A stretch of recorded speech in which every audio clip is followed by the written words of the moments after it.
Is it possible to beat a Pokemon game without using one of its central mechanics? Actually catching Pokemon? This is a compilation of my videos covering the 3 times I've attempted this, in Platinum, HeartGold, and Ultra Moon. Greetings, Pokefans! Michael here, and a big thing in the Pokemon YouTube world right now are playthrough challenge videos. Can you beat a certain Pokemon game with a certain challenging condition? One of the most popular formats is, can you beat this game with only this particular, usually weak Pokemon? But there are other challenge variances as well. I thought it would be fun to do one of these playthrough challenges myself, and the one that I came up with was, is it possible to beat a Pokemon game without catching any Pokemon? For the purposes of this, I define catching a Pokemon as obtaining a Pokemon by throwing a Pokeball at it. Therefore, the only ways to obtain Pokemon are via gift Pokemon and hatching any eggs. So the available Pokemon are very limited. Here are the rules for my no-catch playthrough. The first is that I cannot throw a Pokeball at any Pokemon, therefore I can't catch any Pokemon. And number 2 is that trading with another game is only allowed for the purposes of evolving a Pokemon if necessary. And if you do this, it has to be an immediate trade and trade back. In-game trades are allowed, but spoiler alert, all of the in-game trades in the game that I'm going to be playing require Pokemon that you have to catch in the wild, so I won't be doing any. So in short, no catching and no trading Pokemon from other games. All other methods of obtaining Pokemon are fair game. I selected Pokemon Platinum to be the game that I do this challenge in for 2 reasons. The first is that I haven't played through Sinnoh in several years, so I wanted to again. And the second is that the available Pokemon in this style of playthrough will make my final team pretty interesting. So don't forget to leave a like on the video, and let's dive in to see if I can beat Pokemon Platinum without catching any Pokemon. The game starts out like any other Pokemon playthrough, and it's not long before I get to choose my starter, the first gift Pokemon in the game. When I originally thought up this playthrough, I at first thought that I would have to choose Piplup because Empoleon can learn every HM in the game except Fly. Since Surf and Waterfall are necessary to beat the game, and the other 2 starters cannot learn those, I thought I had to pick Empoleon. However, during my research, I discovered that Eevee is a gift Pokemon in Platinum, which you can evolve into Vaporeon long before you need Surf to progress in the game. The only HMs you need prior to getting the Eevee are Cut and Rock Smash, and all 3 starters can learn both of those moves. Therefore, I can actually choose any starter that I want, with the only caveat being that if I choose Turtwig or Chimchar, I have to evolve my Eevee into Vaporeon because no other obtainable Pokemon can learn Waterfall. I decided to go with Chimchar because it would be my only Pokemon for a good chunk of the early game, and it handles the first 2 gyms very well. Plus it gets Stab from Rock Smash, a move that it'll be stuck with for a while. I defeat Barry pretty easily before making my way to Sand Gym Town, where Professor Rowan lets me name the Chimchar. I named him Ludicrist. I know that name sounds weird, but it's actually a callback to the first playthrough I ever did here on my YouTube channel, My First Nuzlocke Pokemon Platinum. I started with Chimchar in that game too and named him Ludicrous. He survived all the way until tragically falling to my rival's final Pokemon in the last battle right before the Pokemon League. So therefore, this Chimchar is Ludicrist because it's Ludicrous who has risen from the dead. After backtracking to say goodbye to my mom, Dawn has us go through the catching tutorial, something completely unnecessary for this playthrough. She gives me some Pokeballs and I immediately sold all of them. No use for them, so might as well make money. Ludicrous swept through all of the Pokemon I met pretty easily before evolving into Monferno right before the Oreburgh Gate. The hiker inside gave me the HM for Rock Smash, but I decided to wait to teach it to Monferno until it's necessary. I arrive in Oreburgh, and in the process of grabbing items outside the mine, I accidentally found a hidden heart scale. This will come in handy later. I find Rourke and tell him to get his dumb butt back to his more important job, then head to the gym. I make quick work of the trainers, then take on Rourke. Since Ludicrous is the only Pokemon getting any experience, he is very overleveled for this fight. Mach Punch makes quick work of his Geodude, Onix, and Cranidos, and I have my first badge. Now that it's useful, I go ahead and teach Monferno Rock Smash. On my way back through the Oreburgh Gate, I head to the basement and pick up the TM for Flash, which I'll use later. Back in Jubilife, Dawn and I take out the Galactic Grunts with little issue.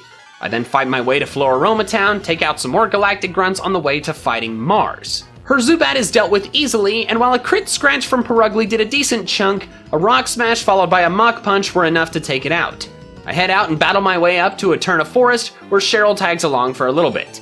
This trip was uneventful since Flamewheel decimated everything in the forest. I arrive in Eterna City, the site of finally gaining some new team members. My first step was to speak to the Underground Man to get the Explorer Kit, because we're digging for fossils. Dun, dun, dun, dun. Since the process of reviving a fossil does not require me to throw a Pokeball, fossil Pokemon are fair game for this playthrough. However, in Platinum it's more interesting than in other games because I didn't get a choice as to which fossil Pokemon I got to use. If you didn't know, in Diamond, you will only find Skull fossils, which become Cranidos. And in Pearl, you can only find Armor fossils, which become Shieldon. In Platinum, you can still only find one type of fossil in the Underground before beating the League. However, which one you can find is determined randomly when you start the game. If your trainer ID number ends in an odd number, you'll find Skull fossils, and if it ends in an even number, you'll find Armor fossils. While I could have known which fossil Pokemon I would get on my team at the start of the playthrough, I decided not to look at my number. I thought it would be more fun to discover which fossil I would find by simply digging it up. You know, makes me feel more like a real paleontologist. I head underground, and after about 10 minutes of digging, I find my fossil, and it's a Skull fossil. Cranidos will be my new team member, but not quite yet. While I could backtrack all the way to Orberg City to revive the fossil immediately, that's a pretty long trip. If I wait to do the revival until I get my bicycle, it's just a straight shot down the cycling road to get back to Orberg. Since a rock-type Pokemon isn't gonna help me very much with the grass-type gym, I decided I would just wait. I head back up and straight into Gardenia's gym. Ludicrous's Flamewheel sears through all of the gym trainers, and it does the same to Gardenia's team, OHKOing all 3 of them. That wasn't really surprising though, after all, Monferno was 5 levels higher than her ace, Roserade. After some conversations, Cynthia gives me the HM for Cut. I debated then making the long trek back to Orberg to teach Cranidos Cut instead of Monferno, but then I realized that Cranidos cannot learn Cut, only Rampardos can, so I begrudgingly taught Monferno Cut. I bust into the Galactic Eterna building and fight my way to the top. Once there, I pick up the upgrade, then fight Jupiter. Her Zubat was a joke, but Skuntank was a bit tougher. Its bulk meant I had to hit it with multiple flame wheels, but I wore it down without too much issue. Resisting its Night Slashes definitely helped. After clearing out the building, I was careful to save the game a lot. The reason for this is that Cynthia is about to give me a Togepi egg, which will be my next member of the team. The scary thing though, is that Togepi can either hatch with the ability Serene Grace, which is amazing, or Hustle, which is awful. Hustle boosts the Pokemon's physical attack while lowering its accuracy, but since Togekiss is a special attacker, all this ability would do to it is lower its accuracy. I was not about to deal with an inaccurate Togekiss the entire playthrough, so I saved before receiving the egg, because if you didn't know, the attributes of a Pokemon are determined when the egg is generated, not when it hatches. Thankfully, the first one hatched with Serene Grace, so all was well. I named it Gabriel after the angel from the Bible, since Togekiss is very angelic. I already had a Christ Pokemon, so I figured another biblical name would fit well. As soon as Gabriel hatched, I swung by the cycle shop to grab a bike, which would have helped with hatching a bit. I actually don't know why I didn't do this beforehand. I biked down to Orberg, revived my Skull fossil, and named my new Cranidos Solomon. I decided to stick with the biblical names theme, and Solomon fits Cranidos well. Solomon was wise, and Cranidos has a big head. So it's got a big brain, maybe. I taught Solomon Rock Tomb immediately because, very stupidly, this Rock-type Pokemon does not learn a Rock-type move until Head Smash at level 52. I was not about to deal with not having a stab move this entire playthrough, so burn the TM. My next order of business was getting Togepi evolved as soon as possible because it is completely useless as a Togepi. Thankfully, I was given the Soothe Bell upon entering Eterna City, so after a little while of switch training, leveling up, and journeying all the way through Wayward Cave, Gabriel evolved into a Togetic. By the way, I had taught Flash to Togepi to get through Wayward Cave, because it's the only one that can learn it. After Gabriel evolved, I taught it Grass Knot. I needed some way to counter water types in the meantime because my other two Pokemon are weak to water, and also, Togetic doesn't learn an actual attack until level 33, and I was not about to only have Metronome that entire time. I battled my way to Hearthome City where I obtained the gift Eevee. I considered saving before receiving the Eevee so that I could reset for a female, so if I wanted to, I could breed Monferno and Eevee to get a lot more Eevees and all the other Eeveelutions, but I decided that having a team of just Eeveelutions would be kind of boring, so I just took the first one that I got. It ended up being a male Eevee, and I named it Levi. The Leviathan is a sea monster from the Bible, staying on theme, but I thought it would be funny if, like, the Leviathan is actually just a small sea cat, so I named my future Vaporeon just Little Levi. I decided to go ahead and challenge Fantina without grinding. After all, Solomon has sky-high attack and pursuit, so I figured I'd be fine.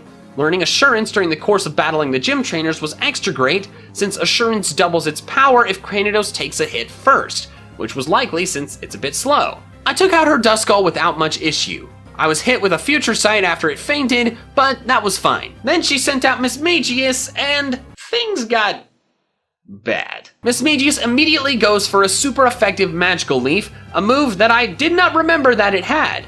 I thought Solomon might survive it, but nope, it crit, and my only Pokemon with super effective damage goes down. I bring in Ludicrous, who is 5 levels higher than Mismagius. However, that wasn't enough. Mismagius outsped us and confused Monferno, who then hurt itself immediately. Then Psybeam did most of my health, and while I hit the second Flame Wheel, it wasn't enough to KO. I was a bit salty, because if Monferno had not hurt itself in its confusion, I would have taken out Mismagius right away. I switched in Togetic to tank some hits while I healed up Monferno. However, since I only had super potions at this point, it took 2 turns to fully heal Monferno up. Mismagius finished off Togetic, but I brought in Monferno back in to finish it off with a Flame Wheel. And it lives! The Mismagius lives! It did this much the first time, then doesn't KO it from half health? What the heck? Dude? At this point, I was screwed. While I could have brought in Eevee to sack it off while I healed Monferno, thanks to her super potion, Mismagius definitely needed 2 Flame Wheels now. I used 1 more Flame Wheel hoping for a crit, but didn't get it, so I gave up and let Mismagius finish both Monferno and Eevee off. My first loss of the playthrough was done. Licking my wounds, I grinded Cranidos up to level 27 and got Monferno a level in the process. In the second attempt, I tried to OHKO Duskull with Assurance, but barely could not. Duskull used Future Sight, and this time I wanted Cranidos to stay totally healthy to make sure I could tank a Magical Leaf. I brought in Togetic and messed around with Metronome and Yawn for a little bit before eventually getting impatient and bringing in Monferno to finish off Duskull. In came Haunter, which I was confident I could OHKO with Assurance. I could, but not before taking some damage from Sucker Punch. That was fine though, because Cranidos still has 62 HP, more than what it had in the last battle. Mismagius comes in, goes for Magical Leaf, and critical hits again! For the second time in a row! I hate this Pokemon now! Cranidos goes down, but I quickly formulate a plan. Since I don't have to use Togetic's turns to heal Monferno, I can put Mismagius to sleep to allow Monferno to KO it safely. I get off the Yawn, then randomly click Metronome on the turn I expected Togetic to go down. However, Togetic survives, then the Metronome happens, and it becomes Transform. What? I now have a powerful Mismagius with Shadow Ball up against a sleeping Mismagius. This is amazing. I go for Shadow Ball and it does more than half. The enemy Mismagius heals with its Citrus Berry, but it doesn't matter because I got the special defense drop. The second Shadow Ball finishes it off, and I beat Fantina using her own Mismagius against her. This was probably the wildest gym battle that I have ever had. It was awesome. I start making my way to Salacion Town, but not before my rival attacks. This battle was pretty uneventful though, and I beat him easily. My top priority is now getting to the Salacion Ruins, because that's where the Water Stone to evolve Eevee is. I skip as many trainers as possible on the way, enter the ruins, and find the Water Stone.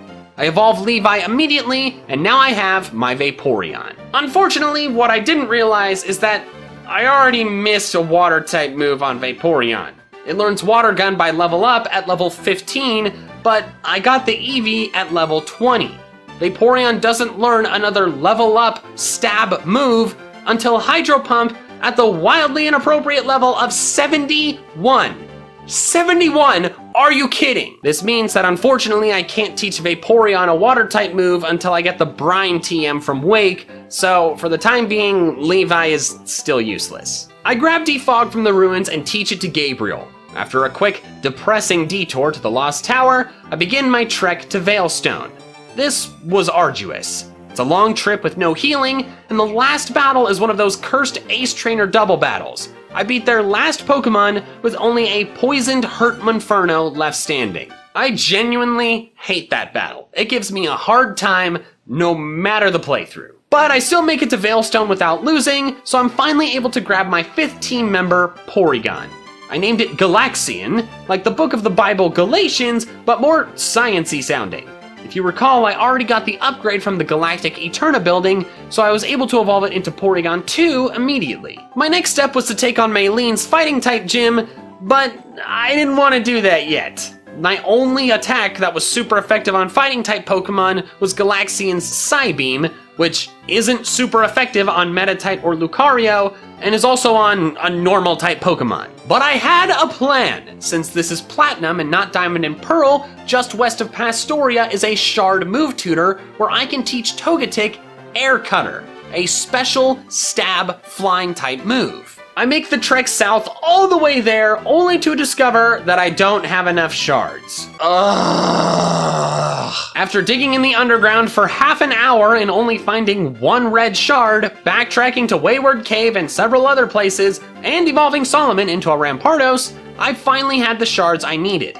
I taught Togetic Air Cutter, and now I was ready for the Veilstone Gym. Side note, while I was digging for shards, I found a couple more skull fossils, so if I want more Rampardos, I can get them. I'm just not going to do that, that would be dumb. First she sends out Meta-type, but sadly Air Cutter is just shy of OHKOing it. It hits Togetic with a Rock Tomb, which lowers its speed, something that I neglected to pay attention to.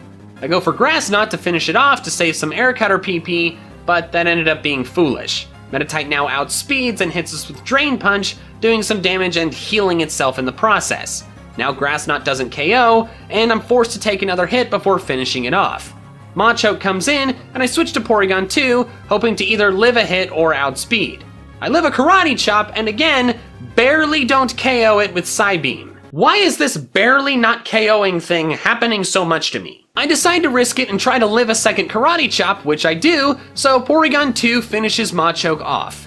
She brings in her Lucario, which Monferno easily handles, actually scoring a burn with Flame Wheel in the process. Maylene was done. I head to the Galactic Warehouse and get Fly, which I promptly teach to Togetic. I fly back to Pastoria for Wake's Gym, a battle which I am actually really concerned for. My only Pokemon that resists water, and is actually immune to it, is Vaporeon, but Vaporeon can't really do any damage back.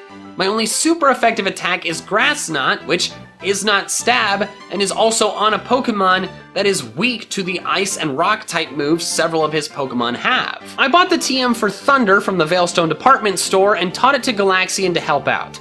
I did some grinding which evolved Ludicrous into Infernape, but I was still worried. I beat my rival before the gym, beat all the gym trainers, then started my battle with Wake. I lead with Gabriel, expecting him to lead with Quagsire, but he leads with Gyarados instead. I'm forced to switch to Rampardos, who I thought had a chance to survive and hit back with a Rock Tomb, but nope, it was OHKO'd by a waterfall. However, at least now I can bring in Porygon 2 safely. I click Thunder, but Gyarados' waterfall flinches me. He doesn't flinch me with the second waterfall, but Thunder misses. Have I ever talked about how I genuinely hate the move Thunder? Like, it misses at just the worst times. After healing up, Thunder finally lands, but Porygon 2 is weakened badly. Wake brings in Floatzel, and I bring in a healthy Togetic to use Grass Knot, but then Wake hits with an Ice Fang, which Togetic lives, but gets frozen as a result. You have got to be freezing kidding me.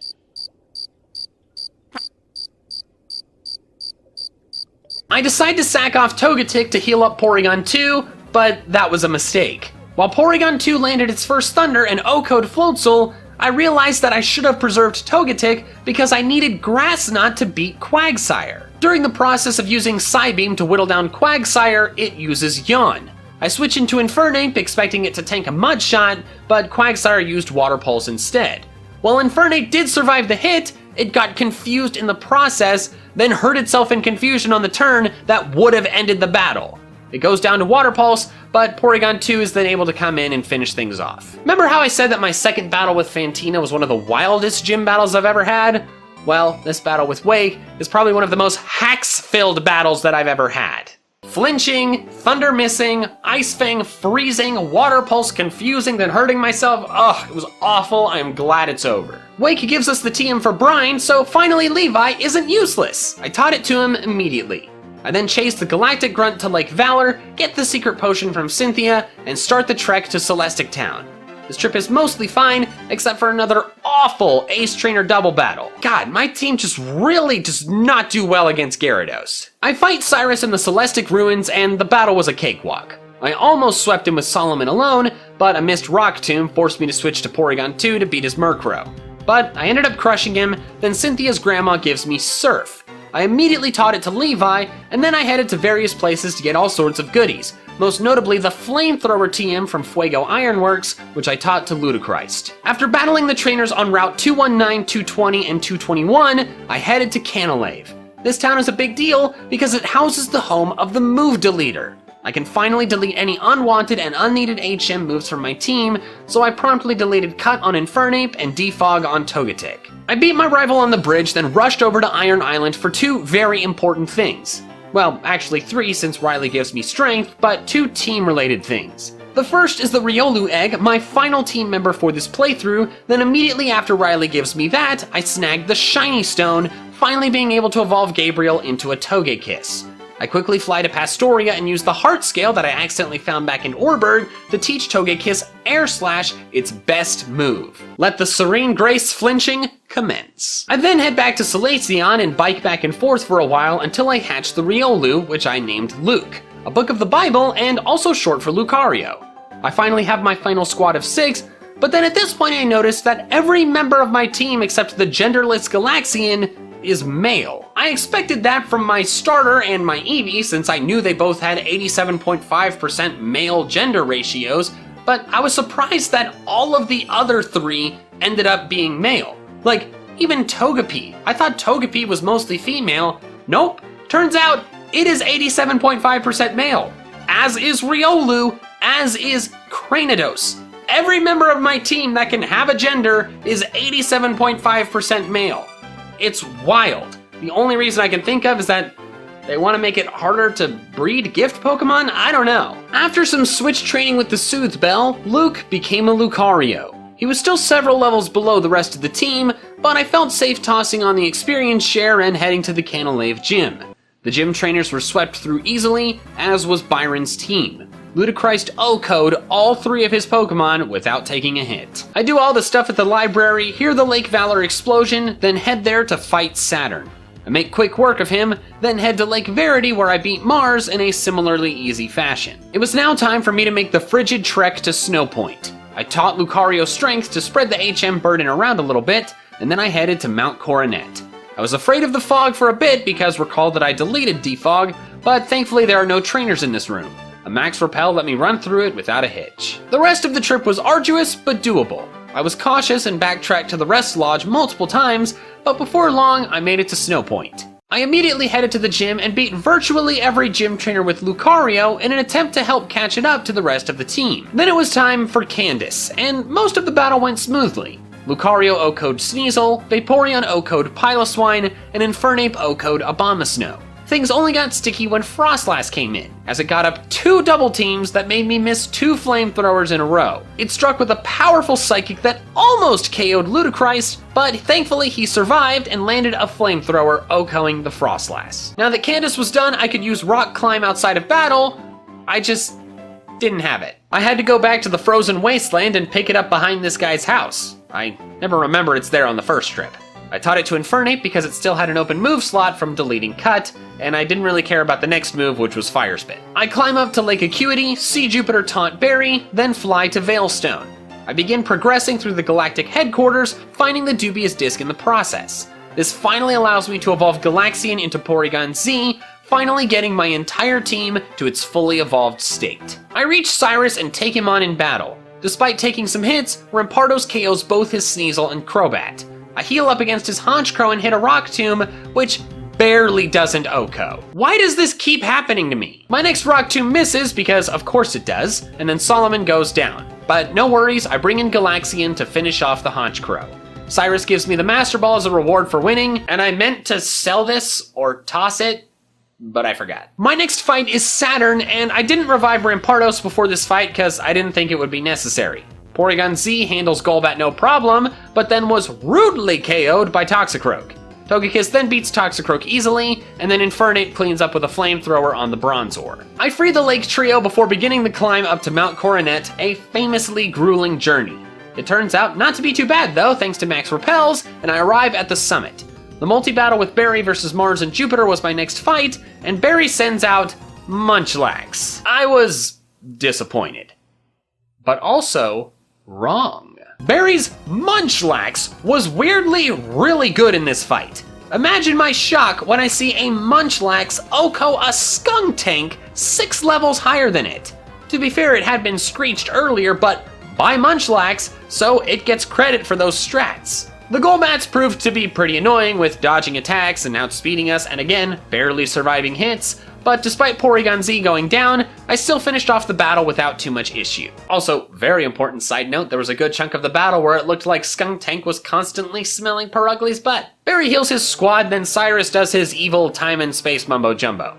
I follow him into the Distortion World, then meet back up at the end. The infamous battle with Cyrus from my first Nuzlocke begins. Infernape OHKOs the Houndoom with no issue.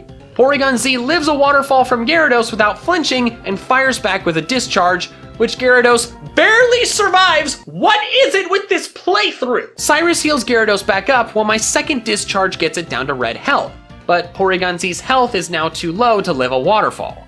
I decide to sack off Porygon Z and bring in my fastest Pokemon Ludicrous in order to outspeed and finish it off. I knock out a Gyarados with a Flamethrower, something that I don't actually think I've ever done before. Rampardos handled Crobat with ease, and while the battle against Honchkrow needed some healing, after barely surviving a Night Slash, Rampardos OHKO'd it. Weavile then tried to make Lucario flinch with a Fake Out, but Lucario's inner focus prevented that. The first time I've actually seen this happen. Lucario easily defeats Weavile with an Aura Sphere. My next battle is Giratina, which I must defeat because obviously I can't catch it. I tried with Rampardos for a short bit, but then Giratina went for a Shadow Force. I switched to Gabriel to absorb the hit, and then several Air Slashes later, Giratina goes down. I beat the Devil with an Angel. It was now time for the Sunny Shore Gym, which I was deeply concerned for, since the only ground move I had was Earthquake on Rampardos, no one on my team resisted Electric, and they were all pretty underleveled. I decided to go in with the strategy of keeping Rampardos alive as long as possible and see if I could pull something out of my butt. If I don't, I'll try again after some grinding. He leads with Jolteon and I with Infernape. Jolteon paralyzes Infernape with Thunder Wave, but I'm able to land my close combat. Unfortunately, it's not enough to KO. On the next turn, when he heals, I get fully paralyzed. The following turn, I try for Flamethrower as to not make myself too frail, but it's far less damage than what I need. Charge Beam does a good chunk too, so I have to heal with my only full restore. Jolteon's next Charge Beam almost OHKOs Infernape, but that's fine because now I can simply outspeed in close combat on the next turn. Unfortunately, Jolteon had Quick Attack, and Infernape goes down. I bring in Lucario and barely live a Charge Beam, allowing me to KO it with close combat. He brings in Raichu, and I decide to stay in to get off one more close combat before fainting.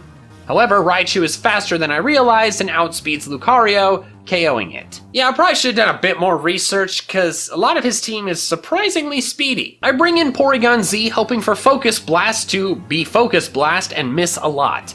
The first one doesn't miss, but I thankfully survive and hit back with a Signal Beam. The next Focus Blast misses, so more damage. The next one misses again, and I think I've beaten Raichu, but no.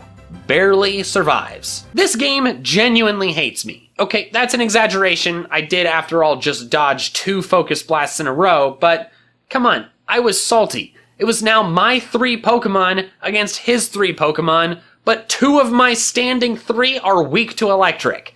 Things were not looking good. I bring in my fastest conscious Pokemon to finish off Raichu, that being Togekiss. Unfortunately, it's still not fast enough, and I take some charge beam damage before finishing it off.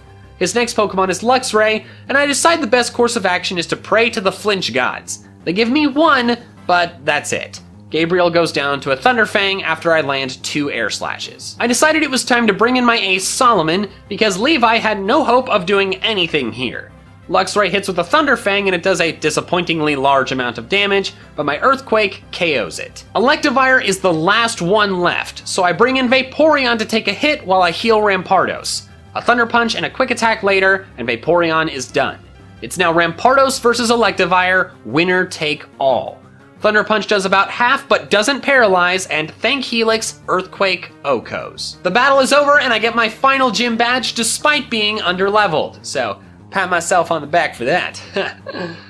Okay, yes, I used 6 Pokemon compared to his 4 and also did a lot of healing, but hey, come on, I already can't catch any Pokemon, don't want to make this too hard. Jasmine gives me the HM for Waterfall, which I teach to Levi. I then head off to the Victory Road and get through it with little incident. I had some Pokemon faint along the way, but reviving them wasn't an issue. I make it through and arrive at the Pokemon League. I have one final battle with Barry before entering the league. And may I just say how much BS it is that his flying type has a super powerful fighting type move that is super effective against my 2 Pokemon who have super effective damage against it? It was ridiculous. I ended up having to beat the freaking Staraptor with Togekiss. The rest of the battle wasn't bad though. He did some cheeky switches, but I handled them just fine. Barry was done, but I wasn't ready for the league just yet. My team was levels 48 to 51, which is definitely not high enough for the league since Cynthia's Garchomp is 62.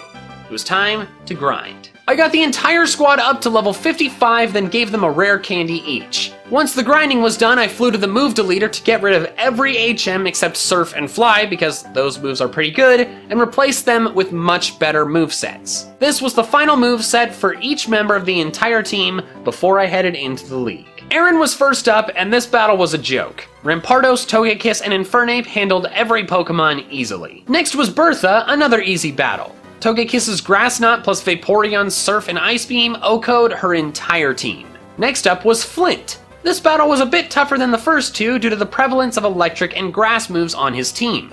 While Houndoom was easily dispatched, my attempts at using Rain as a strategy didn't go as smoothly as I'd hoped.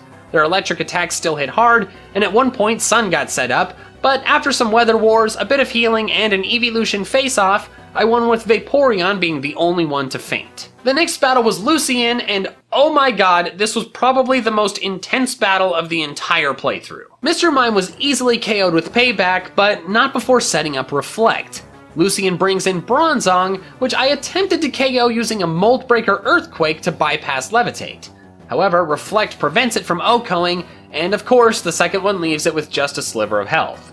He heals back up, and my next Earthquake does way less damage, meaning I needed to reconsider how to handle this. I bring in Vaporeon to tank his Calm Mind boosted attacks, which works well enough, and then I finish it off. Next was Alakazam, which was really strong. I bring in Solomon for a Payback that I knew would OHKO, but Alakazam outspeeds and OHKOs with Focus Blast. I bring in Porygon Z hoping for a Focus Blast miss, but nope, another Pokemon down. I now have no idea what to do because Alakazam outspeeds my entire team.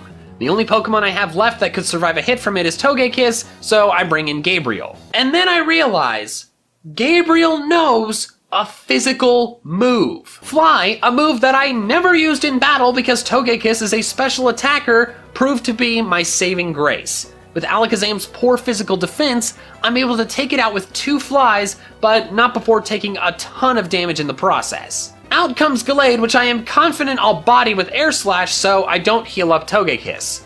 Unfortunately, I was wrong, and it only does half.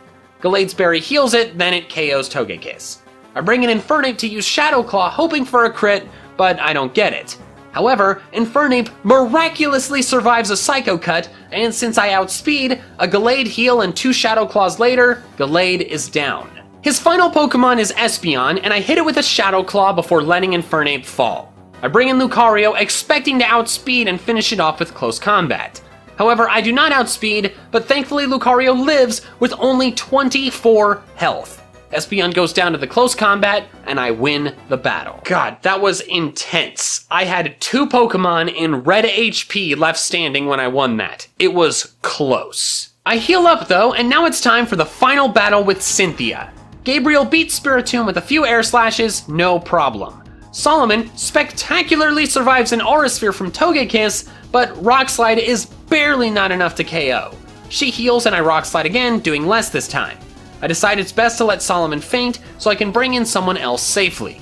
I do just that and bring in Luke to clean up with extreme speed. Ludicrous easily dispatches her Lucario with close combat. Next was Milotic, a tricky Pokemon to deal with because of its bulk. While Galaxian's Thunderbolt does half, Milotic is faster and does more than half. I bring in Levi to absorb Milotic's water attacks and heal Galaxian. Switching Galaxian back in was risky though, so I go for a Brine that does too little to work. I switch in Luke to resist a Dragon Pulse, then finish Milotic off with close combat. Next is the big bad Garchomp. I taught Ice Beam to Vaporeon for this exact purpose. Garchomp outspeeds and goes for Dragon Rush as expected, and Vaporeon survives. Ice Beam lands and thankfully OHKOs. If it didn't, I would have been in trouble. Her last Pokemon is Roserade, which Gabriel easily defeats with a pair of air slashes. The battle is over. Cynthia is defeated and I have beaten the main story of Pokemon Platinum without throwing a Pokeball at a single Pokemon, proving it is possible to beat at least one Pokemon game without catching any Pokemon. Thank you guys so much for watching this video, and if you want to see some more playthrough challenge videos from me, let me know down in the comments below. Also, if you want to see some more of my fun Pokemon content in the meantime, I recommend this video here. Alright, that's all I have for now, so till next time, Poke fans. Gotta catch them all! Greetings, Poke fans! Michael here, and it's finally time for another one of my Pokemon playthrough challenges. This time, of Pokemon HeartGold. I apologize that it's been so long since I posted the last one, but forgive me because these take eons to make. The rules for this challenge will be very similar, and in fact, identical to the rules for my Platinum playthrough challenge. I am not allowed to catch any Pokemon, with catching being defined as throwing a Pokeball at a Pokemon, but other methods of obtaining Pokemon other than out-game trades are still fair game. Therefore, the Pokemon that I obtain via whatever other methods I can find are the only Pokemon I can use for everything. Most playthrough challenges allow the use of extra Pokemon for the sake of progressing with HMs, but not for this one.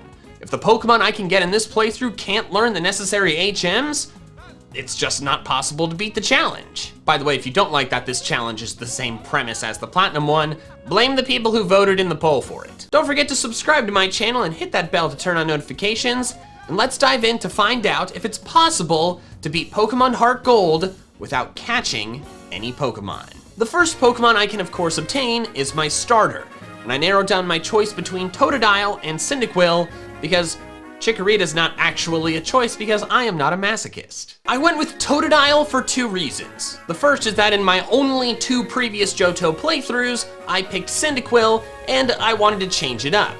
The second reason is that Feraligatr can learn a lot more HMs. With my no catching Platinum challenge, I meticulously planned out which Pokemon were necessary for which HMs at which time.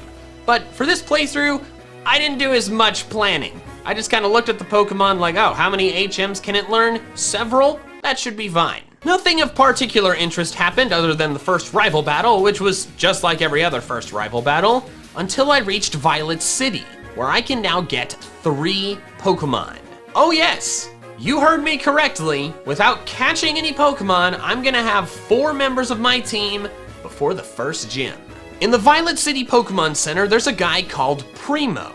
He will ask you for 2 phrases to describe him using the Easy Chat system, and if you input correct phrases, he can give you rewards. Most of the rewards are PC box wallpapers, but he can also give you 3 eggs that will hatch into a Mareep, a Slugma, and a Wooper.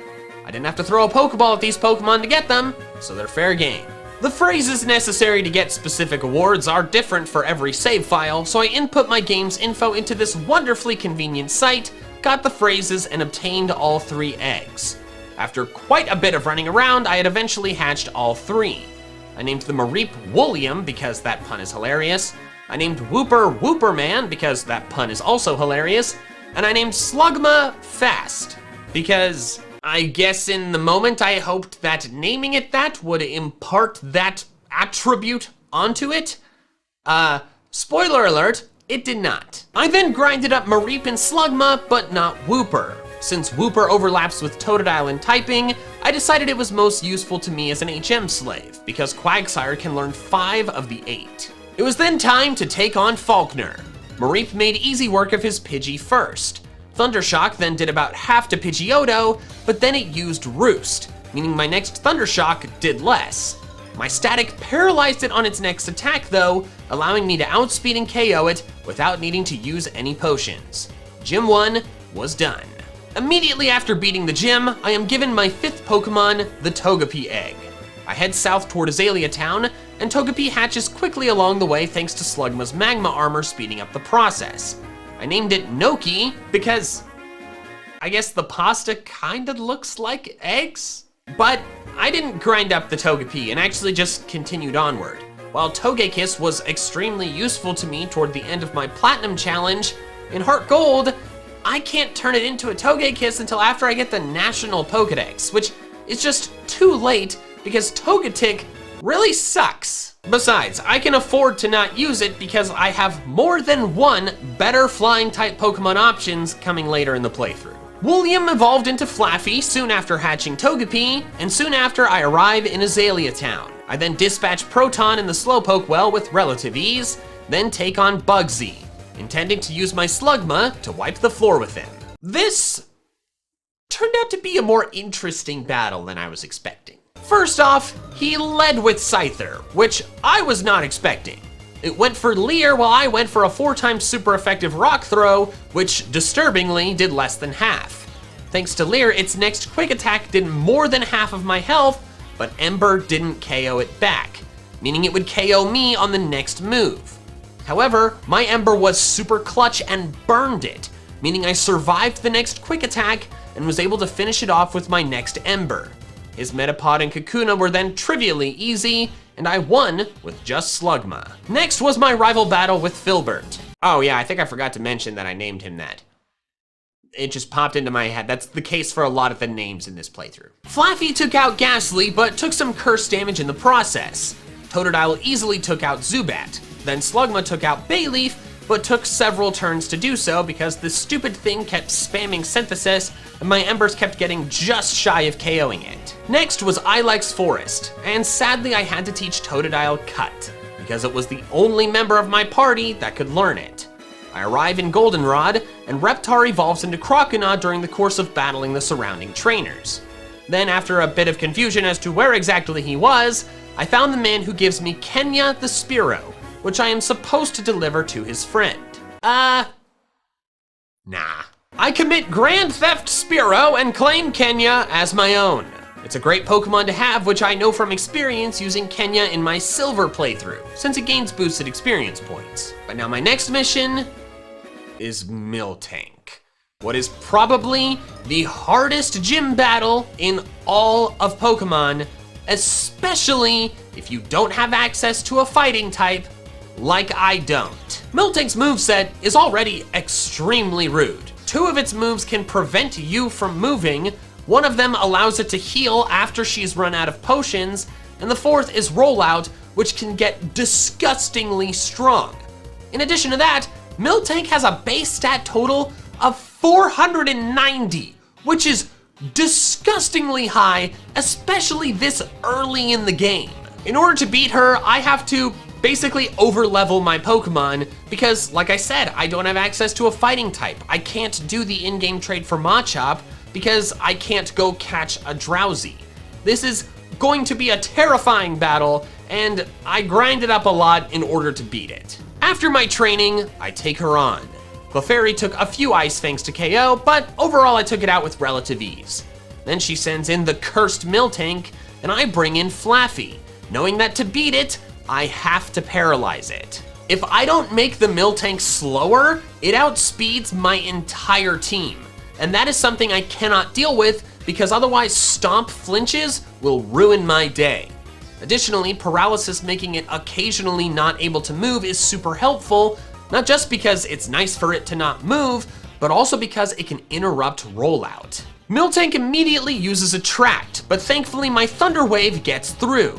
Unfortunately, it immediately gets rid of the paralysis thanks to its stupid Lumberry, which might I say seems like an unfairly excellent berry to have this early in the game. The Pokemon's not even level 20 and it has a Lumberry?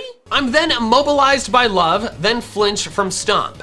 I'm forced to heal back up and take some damage on that turn, but then its next Stomp crits and KOs Flaffy. William got in one final punch though, paralyzing the Miltank with static right before he fainted. Salute to you, William. What an incredibly clutch accomplishment of your mission. I then bring in Croconaw, hoping to flinch Miltank a lot with Bite. It does way too little damage though, as does Water Gun, and then I get attracted. I switch into Kenya, which is risky because of rollout, but I need it in there for two reasons. The first is that Kenya cannot be attracted since it's female, and the second reason is that I cannot whittle down this Miltank. Whittling it down bit by bit just means it's gonna heal with milk drink or potions. I have to get big hits on it, and since none of my Pokemon are strong enough to do so, I have to find another way. And that other way is Kenya's Leer. Kenya takes a big hit upon switching in, but thanks to full paralysis on the following turn, Kenya lands 2 Leers rather than just 1. I then bring in Reptar, and over the course of the next 8 turns, incredibly Miltank only gets to attack me once. I flinch it, I don't, and it attacks. She heals it, I flinch it again, she heals it, I flinch it, I kill it, I win. I cannot tell you how incredibly satisfying it was to give Whitney a taste of her own immobilization medicine. Like, I've never had that insane luck with flinches before, and it was against the worst person in Pokemon, so it was great. After the whiny crying baby child, who should never have been given any position of responsibility, has to be reminded to give me the badge, I grab the watering can and KO the Sudowoodo. I then meet Bill in the Ecruteak Pokemon Center, then immediately head back to Goldenrod for 2 reasons. The first is that I forgot to get my bike. Oops. And the second is that now Bill will give me my next team member, an Eevee. I named it Riser as a reference to my intended evolution, Espeon. I came to this decision via a process of elimination. First, no Leafeon or Glaceon because there's no Moss Rock or Icy Rock in all of Kanto or Johto. The evolution is impossible. Secondly, I got rid of the original 3 evolutions because I already have their typings with other members of my team. So the decision came down to either Espeon or Umbreon. While Umbreon is helpful against Morty and Will, Espeon is helpful against a lot more. Also Morty because all his Pokemon are poison types, then against Chuck, then against Bruno in the league, and also against all of the poison types that Team Rocket has throughout the entire playthrough, of which there are a lot. Espeon is my decision, and the name Riser references the rising sun. Unfortunately, evolving it is not fun. Freaking friendship evolutions. Why is friendship so hard? Leveling a Pokemon up is a great way to increase friendship, but unfortunately, I can't level up this Eevee too much. Espeon learns Confusion at level 15, and Eevee does not. So I have to evolve it before level 15, because otherwise Espeon won't learn a Psychic type move until like level 36, and that's just not gonna fly. So how did I increase its friendship without leveling it up too much? Simple. I gave it a ton of haircuts. I get it a haircut from one of the haircut bros in the Goldenrod Underground, save and quit my game, move the game's clock forward a day, then get another haircut. I repeated this until the friendship lady told me it was high enough, then gave it a couple levels, and thankfully it worked. And I now have an Espeon, which by some miracle is not bald. Hard to believe it still has hair after the 15 haircuts I gave it. Oh, by the way, at some point during this process, Kenya evolved into Fearow. It only had to grow 1 level to do so there you go. After catching Riser up to the rest of the team, I took on my rival in the Burned Tower. Espeon easily dispatched his Ghastly and Zubat, but Bayleaf took even longer than last time to defeat due to Slugma not hitting hard enough and it spamming Synthesis to a disgusting degree. It took burning it and Slugma getting poison to finally end my suffering. He then brought in Magnemite, which Slugma lost to because it hurt itself in its confusion 3 consecutive times. Slugma! Dude! WTF! How did you lose to a steel type that's a lower level than you?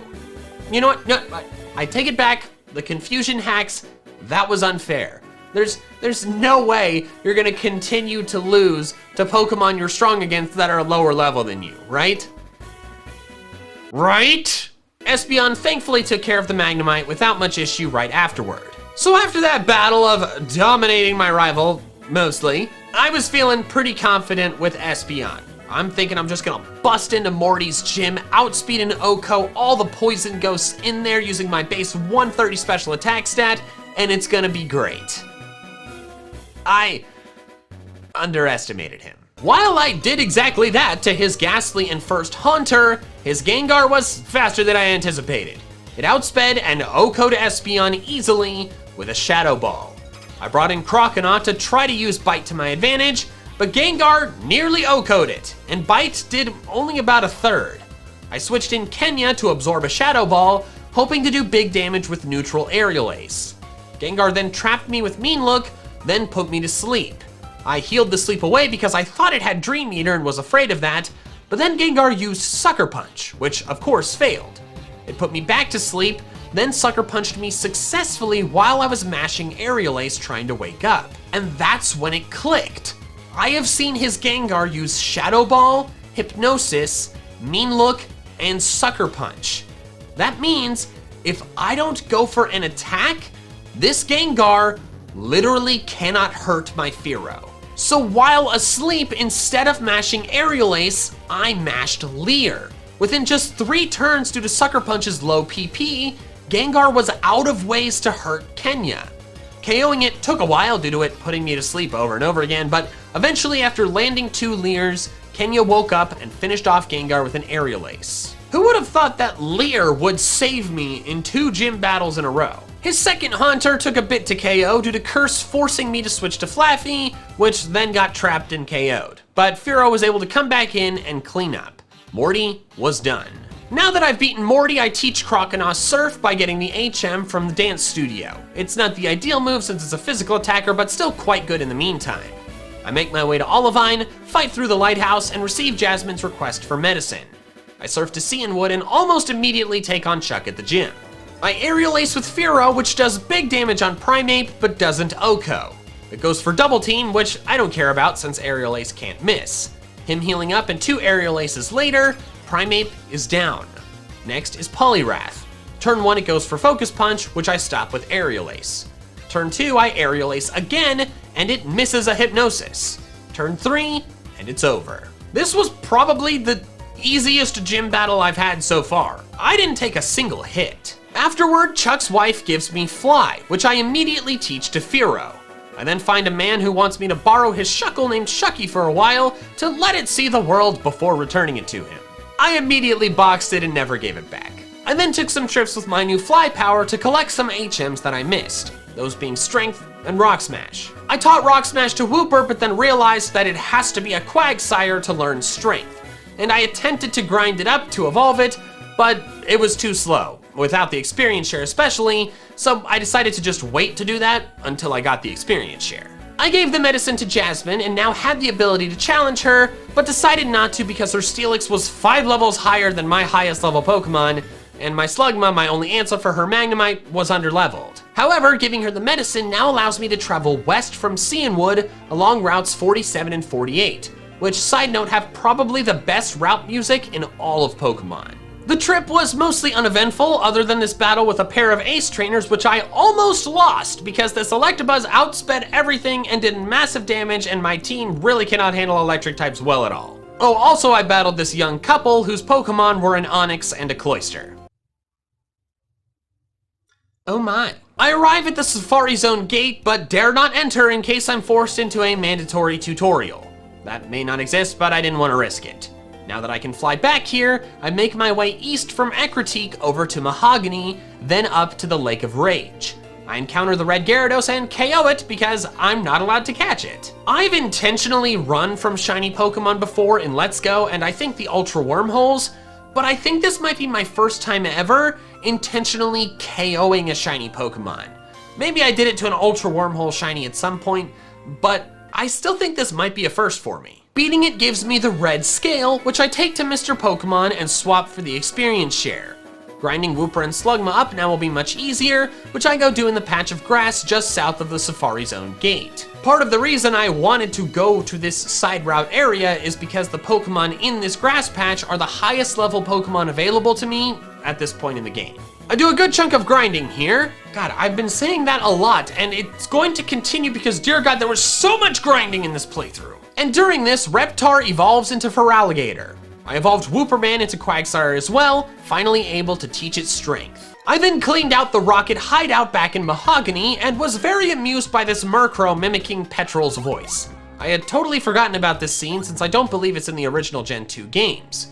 During my fight through the hideout, William evolved into Ampharos. I was now feeling confident enough to take on Price and Jasmine, going for Price first.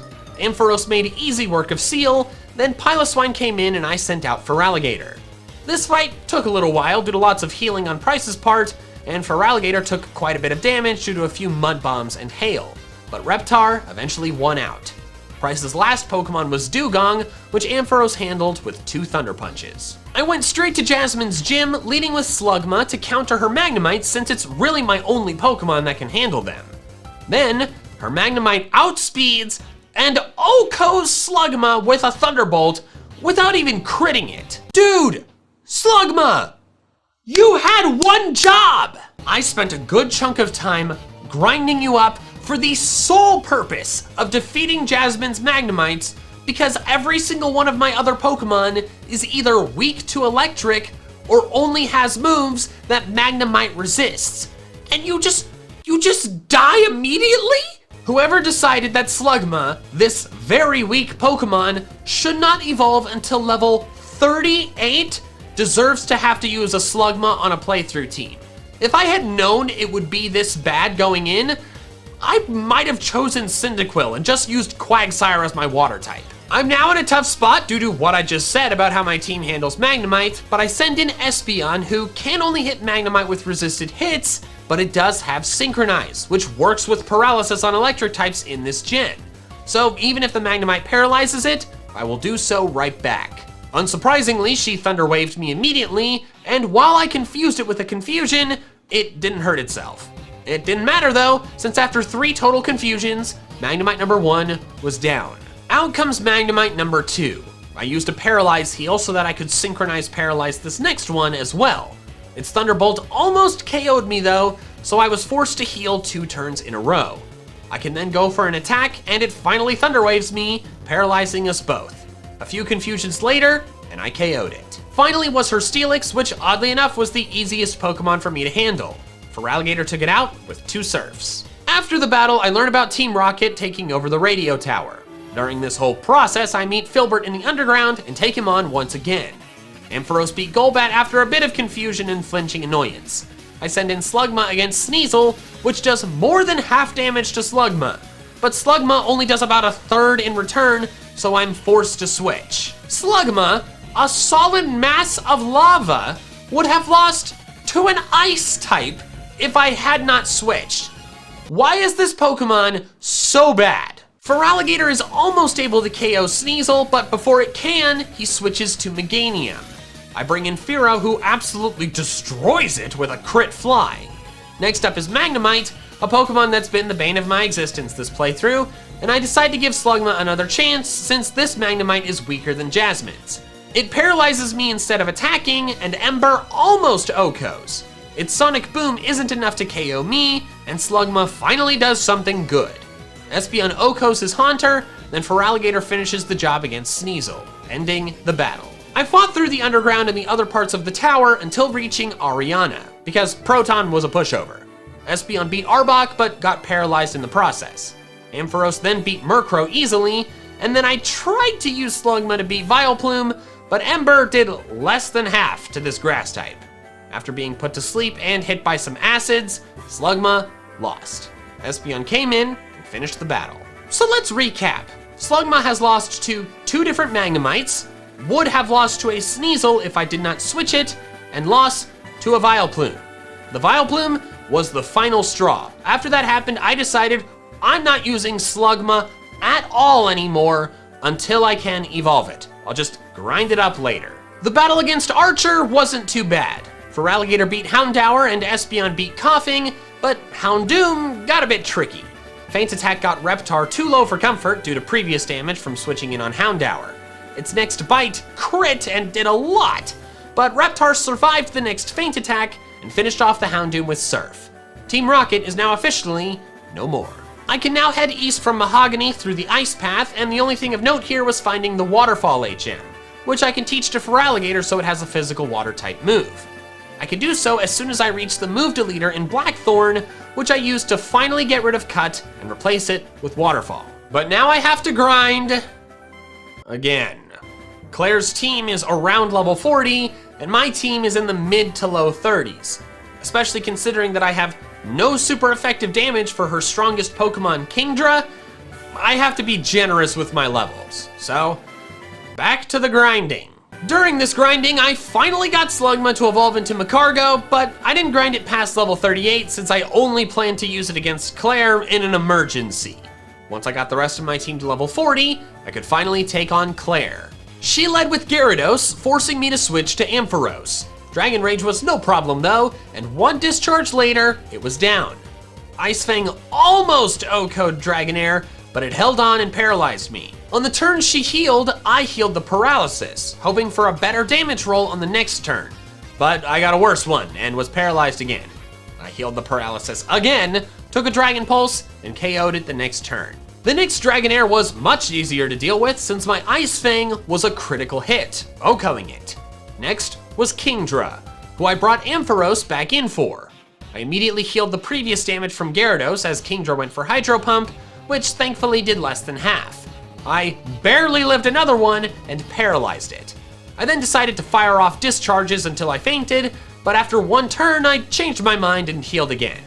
After a few turns of back and forth, Claire sadly used a full restore. However, my next discharge immediately paralyzed it once again, which was wonderful. I followed up with a Thunder Shock as to not get it so low that she healed again, then finished it off with a discharge. Claire was done, and I now have all the Johto Gym badges. Well, I would if Claire wasn't a sore f***ing loser. I chase her to the Dragon's Den, prove myself worthy with a quiz, and finally get the badge from Claire. I can now get 2 more Pokemon, the first of which I get by exiting the Dragon's Den and going right back in. The Elder gives me a Dratini with extreme speed, which I named Yowza. I don't know why. However, despite having this Dratini, at this point, I didn't intend to train it up.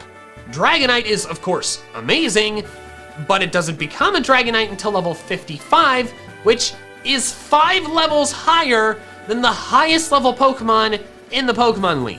It would just take way too long and it would be overkill, and Kenya's been doing pretty solid as a flying type, so I decided if I was gonna train this Dratini up, I was gonna wait until I had access to higher level Pokemon. But the other new Pokemon I can get right now, I do intend to use. I head to Mount Mortar and climb the waterfall that I could not climb before.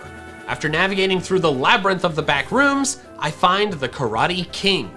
After easily defeating his Pokemon using Espeon, he gives me a Tyrogue. After a bit of research, I decided I wanted to evolve this Tyrogue into Hitmonchan. Its coverage with the elemental punches is fantastic, and I just figured that would come in a lot of handy. I did have to spend quite a pretty penny on irons though to raise its defense before evolving it, but it was worth it. I named the Tyrogue Montage for one very specific reason. It's now time to start training montage.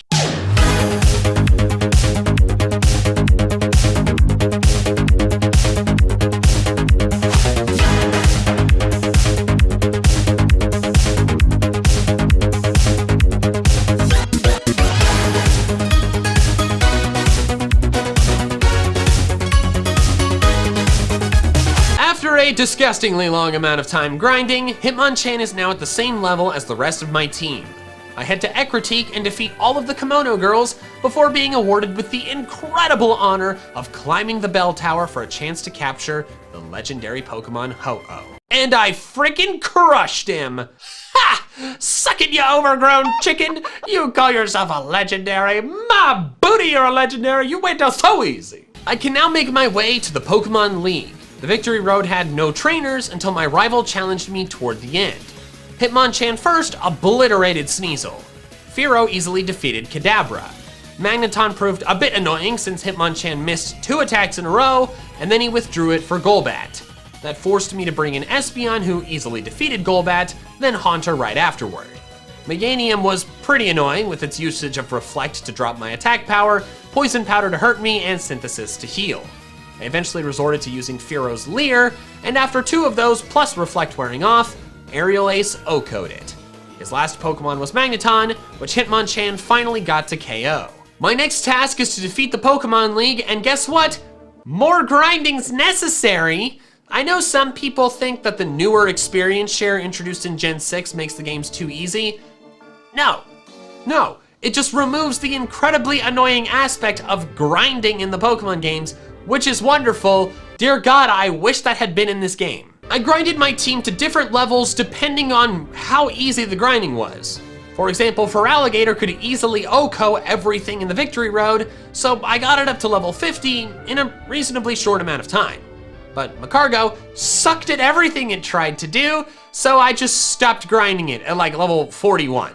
The rest of my team was somewhere between level 44 and 50. Now that was done, it was time for me to take on the Pokemon League, starting with Will. First, Ampharos took out Xatu number 1. I then tried to use Magcargo to beat Jinx, but surprise, that didn't go very well, so I brought in Espeon to finish it off. Ampharos then easily took out Xatu number 2, Exeggutor, and Slowbro. Next up was Koga. Fearow took out Ariados after taking a bit of damage. I brought in Espeon against his Muck, but I foolishly tried for Future Sight on the first turn instead of going for Psybeam. Muck's Skunk Shot did a lot of damage, but I stayed in expecting my next attack to OHKO. Unfortunately, it did not, and Espeon went down. I then brought in Magcargo, and Koga surprisingly did not heal his Muck. Therefore, Magcargo's next attack knocked out the Muck, and it wasn't long before it knocked out his Fortress too. Magcargo actually did something good. Isn't that weird? After that, Fearow took out Venomoth, and Ampharos took out Crobat, thus defeating Koga. Next up was Bruno, and it was the easiest fight of the league. Espeon first took out Hitmontop, then Feraligatr took out Onix. Fearow took out Hitmonchan, then Espeon took out Machamp and Hitmonlee. Next up was Karen, and may I just say that this image of her... Damn. First, Hitmonchan takes out Umbreon with 2 hits. Then Ampharos defeats Murkrow with ease. Houndoom was a bit rude by flinching Feraligatr with Dark Pulse, but after it foolishly nasty plotted instead of attacking again, Waterfall OHKO'd it. Fearow's Fly sadly was not enough to OHKO Vileplume, so we both ended up healing on the same turn. The next turn I went for Aerial Ace to not get it in red again as to prevent her from healing, but the attack was a crit, so it OHKO'd it this time. Her last Pokemon was Gengar, which Espeon outsped and OHKO'd, getting Gengar Redemption after losing to Morty's all that time ago. Finally was Lance. Ampharos had to take a hit from Gyarados, but OHKO'd it with Discharge. He then sent out his strongest Dragonite, which is 5 levels lower than a Dragonite should be. Lance, what's going on? Are you a hacker? And I sent out Feraligatr. Ice Fang wasn't enough to KO, but he locked himself into Outrage, which surprisingly did less than half my health. So my next Ice Fang took it out. His next Dragonite was surprisingly somehow faster than Feraligatr, despite the higher level one being slower, but thankfully his Thunder missed, because otherwise that would have been bad. My Ice Fang does about the same as it did to the first Dragonite, then on the next turn when he heals, I attack again, this time landing a crit and OHKOing it. He sends out his final Dragonite, which again is somehow faster than the level 51. He paralyzes me, and I again am just shy of OHKOing it with Ice Fang. He heals and I attack again. He Hyper Beams, which Reptar incredibly survives. It then breaks through paralysis and finishes off the Dragonite, meaning Reptar beat all 3 of Lance's Dragonites without needing any healing items. This playthrough has given me a newfound appreciation for Feraligatr. Ice Fang is incredibly helpful against Claire and Lance, so much so that I might change my opinion that Typhlosion is the best starter in HeartGold and Soul Silver. Typhlosion is absolutely still the best in the original Gen 2 games since Feraligatr doesn't have Ice Fang in those games, but getting access to Ice Fang when there's 2 Dragon-type bosses is a big freaking deal. In comes Aerodactyl, and I bring in Ampharos, who barely survives a Rock Slide before firing back and OHKOing with Discharge. He then brings out Charizard, and I bring in Magcargo, who Charizard really can't do much damage to. 2 Ancient Powers later, and Charizard goes down. I beat the last Pokemon of the Pokemon League with Magcargo. How's that for a plot twist? I am now officially the Pokemon League champion using this team of which I caught none of, which is overall a pretty cool team. Now, if it were up to me, I would be done. But you guys overwhelmingly voted that I had to go all the way to red, so thanks. Kanto doesn't really have any plot other than like a little power plant stealing part thing, so for this next section, I'm really just gonna focus on describing the gym battles. Although I do wanna say, I made the disturbing discovery that the Pokemon, the wild Pokemon in Kanto, are not higher levels. They're the same levels that they would be if you started your journey in Kanto, which is extremely stupid. It's a post-game area. All the Pokemon should be higher levels. But as soon as I saw that and realized that the only way I was going to get higher level wild Pokemon is by beating all 8 gyms, I gave up on trying to level up Dratini. That was just gonna be too much work. It's a pseudo legend, its growth rate is slow, just ain't nobody got time for that. First, I took on Janine, since she has the weakest team, and I actually did this with a not healed team because I was dumb and got too in the rhythm of beating the gym trainers that I forgot one of these Janines was actually the real one. First, Ampharos took out Crobat, Espeon then took out Weezing, and Fearow took out Ariados. I then brought in a not healthy Magcargo to beat Ariados since I felt it should get some reps, and it did OHKO Ariados thanks to burning with Lava Plume. I healed it up to use it to beat Venomoth, but Sludge Bomb did 3/4 of its health, so I let Magcargo fall to bring in Espeon safely, which then crit OHKO'd it. I then tried to make my way to Brock before coming to the horrible realization that literally the only way to Pewter City was through Diglett's Cave, which required the use of Cut on the other side. That means, unfortunately, I had to re-teach Cut to one of my team members, and this time I taught it to Espeon. I deleted Future Sight since the only time I tried to use it, it didn't go well. Next was Brock, which was not a difficult fight.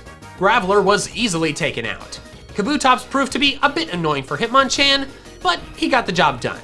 Feraligatr then easily took out Rhyhorn and Onix, and Ampharos defeated Omastar.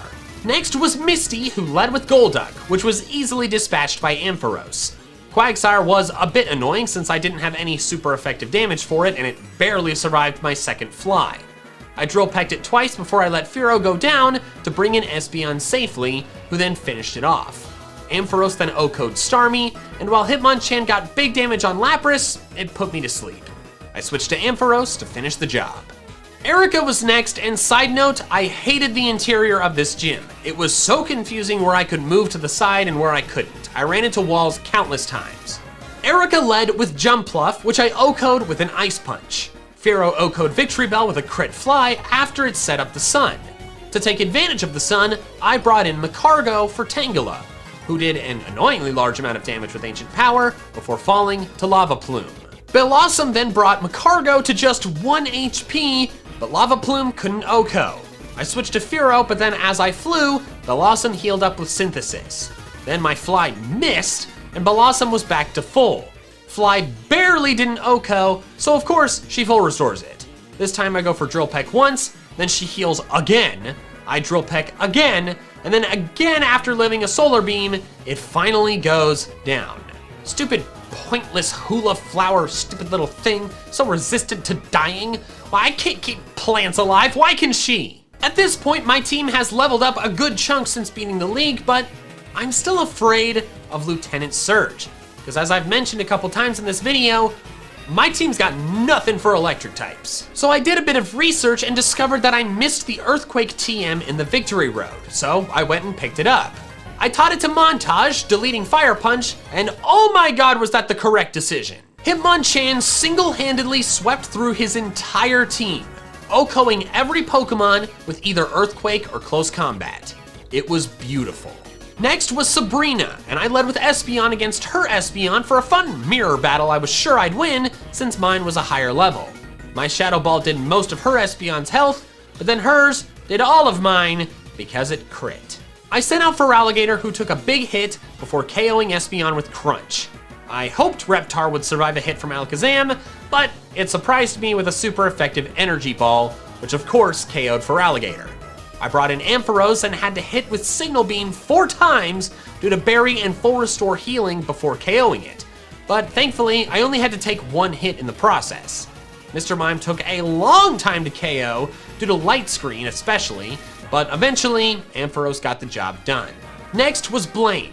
First was his Magcargo, which was an easy OHKO with Surf, because as we've discussed, most of the time, Magcargo is garbage. Feraligatr OHKO'd Magmar, but was burned in the process, nerfing his Waterfall power. I full healed the burn when he sent out Rapidash, then almost KO'd it with Waterfall after being hit by Bounce. 2 hits later, and it was down, winning me the battle. The final gym leader was Blue. I started by OHKOing Executor with Signal Beam before it could set up Trick Room. Feraligatr then took care of Rhydon with no issue. Espeon hit Machamp with a Psybeam, barely lived a crit Stone Edge, then finished Machamp off. Arcanine's Intimidate forced me to use Surf instead of Waterfall on it, but that turned out fine because it crit OHKO'd. Ampharos then cleaned up by OHKOing Pidgeot and Gyarados. I have now beaten every gym in the game. And now comes the part of the game that has made me decide to never ever do a playthrough challenge of a Johto game again. After progressing through Kanto and beating all of the gyms, my team is now in the high level 50s. Red's team is entirely in the 80s. This enormous level gap is clearly intended to be shrunken over time. Go rematch the gym leaders, work on your Pokedex, beat the league with higher level Pokemon a couple times, you know? Just do other things until your team is finally strong enough to beat Red. But for me, someone who freaking has a video deadline and needs to get this video out, it's freaking stressful. But I did it. I suffered for my art. You're welcome. Side note, I should mention, I didn't actually realize that Rock Climb was necessary to reach Red until Professor Oak gave me the HM, and then I had a small heart attack because I was like, oh god, can none of my Pokemon learn this move? But thankfully, both Feraligatr and Ampharos can learn it, so I just taught it to Ampharos. I grinded my team all up to about level 68, and I picked this number because I remembered in my original Soul Silver playthrough, the first time I ever played through the game, I beat Red with a team in the high level 60s. So I figured, hey, that's probably good enough for this team too, right? It was not. Red's Pikachu outsped and OHKO'd 3 of my Pokemon immediately.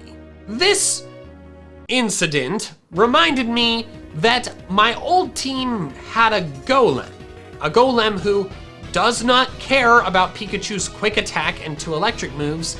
And yeah, Iron Tail is super effective, but Golem has huge defense and it's not a stab move from Pikachu. I'm assuming, if I remember correctly, I don't know, that Golem just survived an Iron Tail and then fired back with a stab Earthquake that just obliterated the Pikachu. So that's part of the reason why I was better able to handle the Pikachu before. And also, I had a Suicune and Lugia on my old team, so that probably played a role as well. Somehow, though, I actually ended up making the battle kind of close via the use of a disgusting amount of healing items, including max reviving more than once. Eventually, it came down to just my Feraligatr versus his low HP Venusaur and half-healthy Charizard. I went for Ice Fang, expecting to finish off the Venusaur, then finish off the Charizard soon after. But Red used a full restore. Ice Fang didn't do nearly enough damage, and while I did make a last-ditch effort to max revive Magcargo since its moves were good against both Venusaur and Charizard, Venusaur put Magcargo to sleep, blasting it with Sludge Bomb soon after. I officially lost to Red.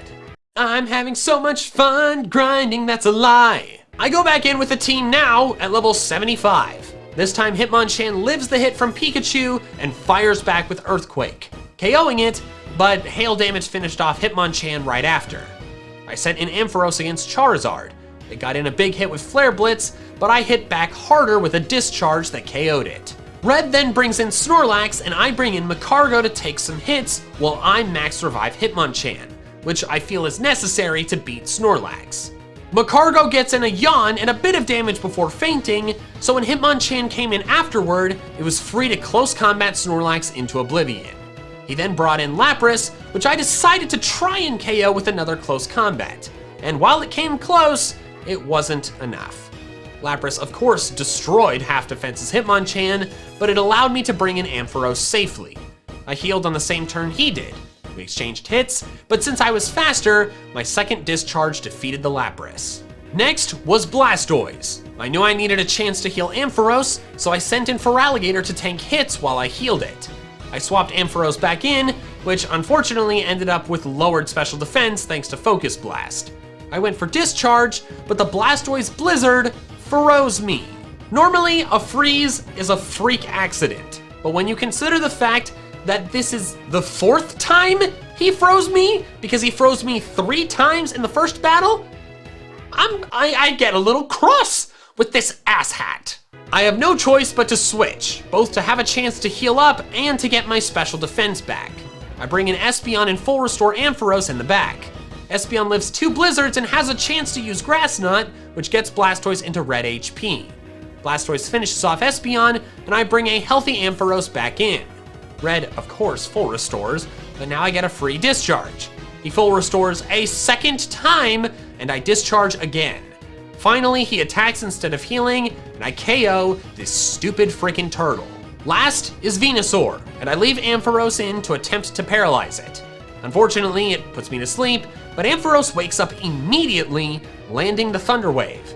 I get off some Signal Beam damage before Hail finishes Ampharos off. I bring in Fearow and go for Fly, which is thankfully enough to KO. Red is done, and I successfully beat HeartGold without catching any Pokemon.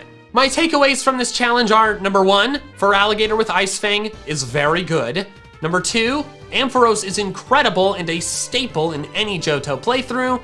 Number 3, Magcargo and Slugma are garbage most of the time. This playthrough challenge was kind of fun, certainly more fun than the no new moves Emerald one, because I could make my team actually have good moves, but the grinding was excessive and exhausting. I think that's probably HeartGold and Soul Silver's biggest flaw, is how much grinding is necessary. I genuinely have been having hand and wrist pain from how much I was holding the controller grinding. So, I suffered for my art. Appreciate me, damn it. All right, that's all I have for now. So till next time, Pokefans. Gotta catch them all.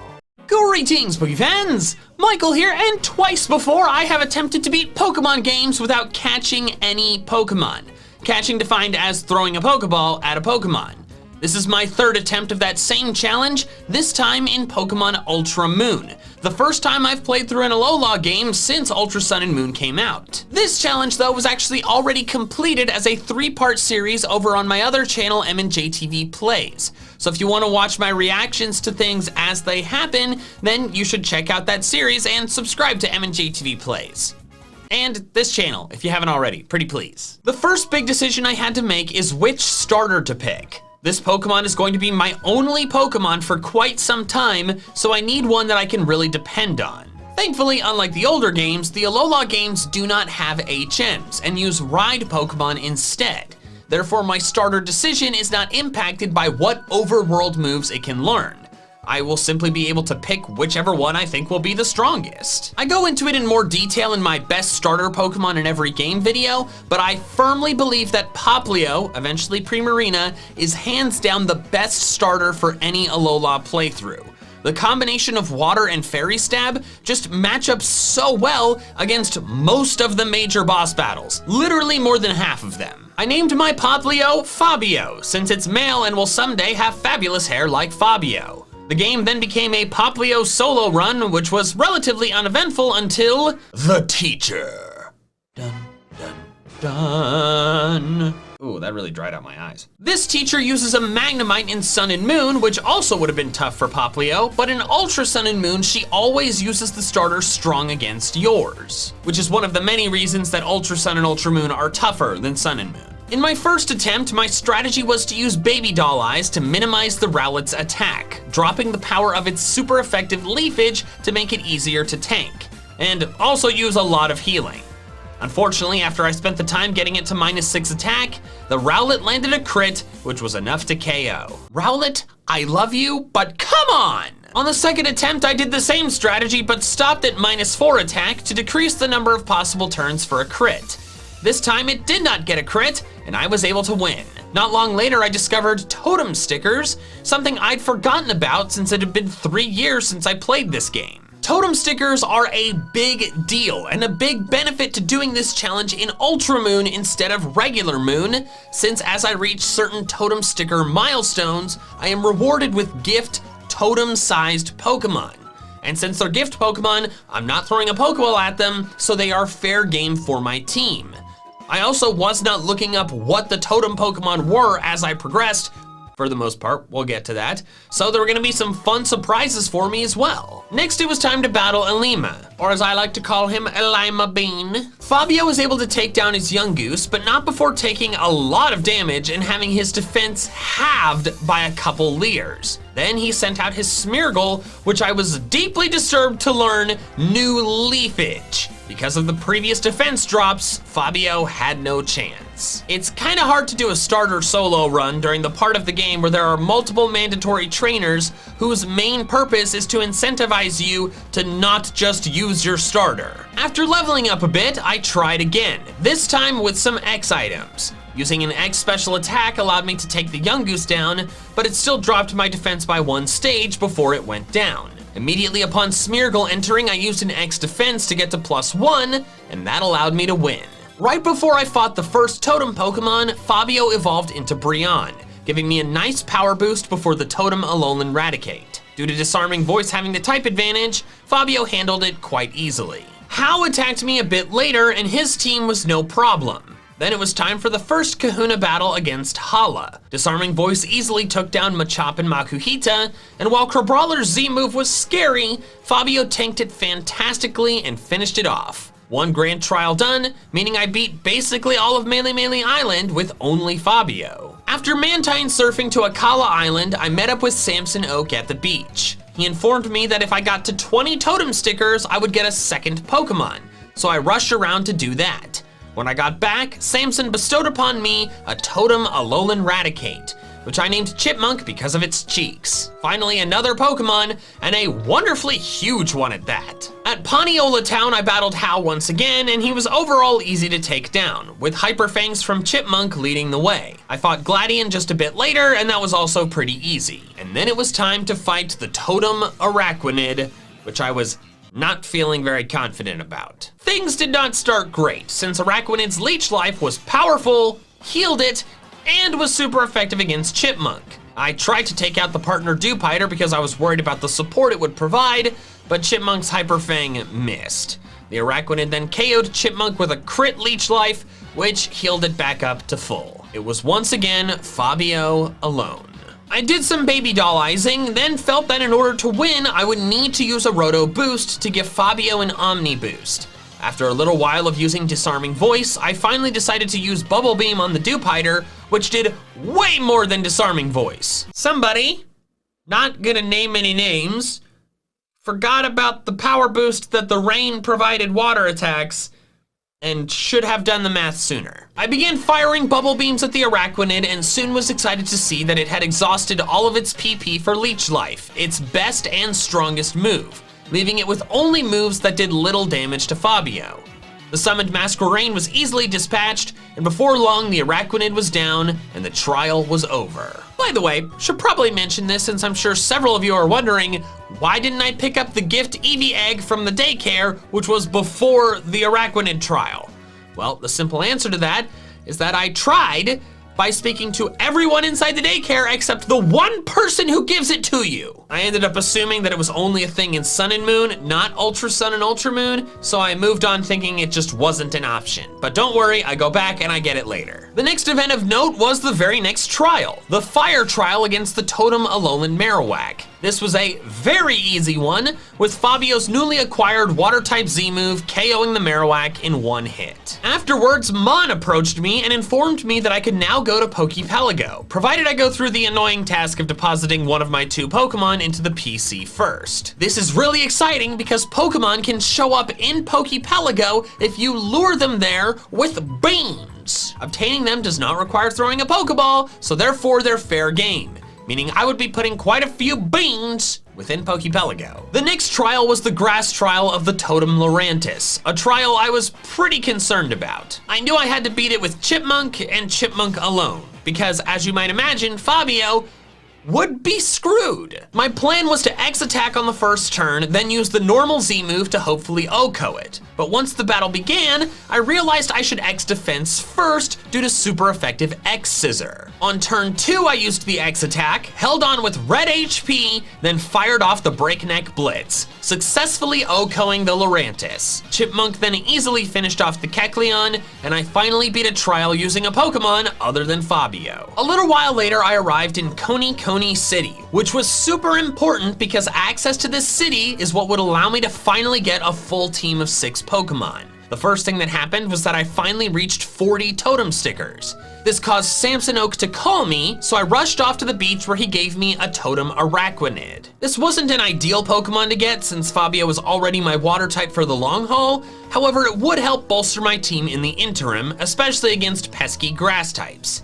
I named it Bobbles because it's got a bubble and it bobbles around. Once that was done, I returned to Coney to Olivia's shop where I bought 5 fossils, 1 of each being sold, the maximum allowed. I headed off to the Fossil Restoration Park and got a Kabuto named Demon, a Lileep named Cray Cray, a Shieldon named Date Tech, an Arcan named Indominus, and then a Mara named Borealis. I was distraught to learn that they were only level 15 though, compared to Fabio, who was 29, which meant whichever ones I wanted to use would require a lot of training. I decided to box Kabuto because of the water type already overlapping with both Fabio and Bobbles, and also box Shieldon because it didn't learn a steel type move until way later in the game, so it wasn't helpful to me since the other fossils were already rock type.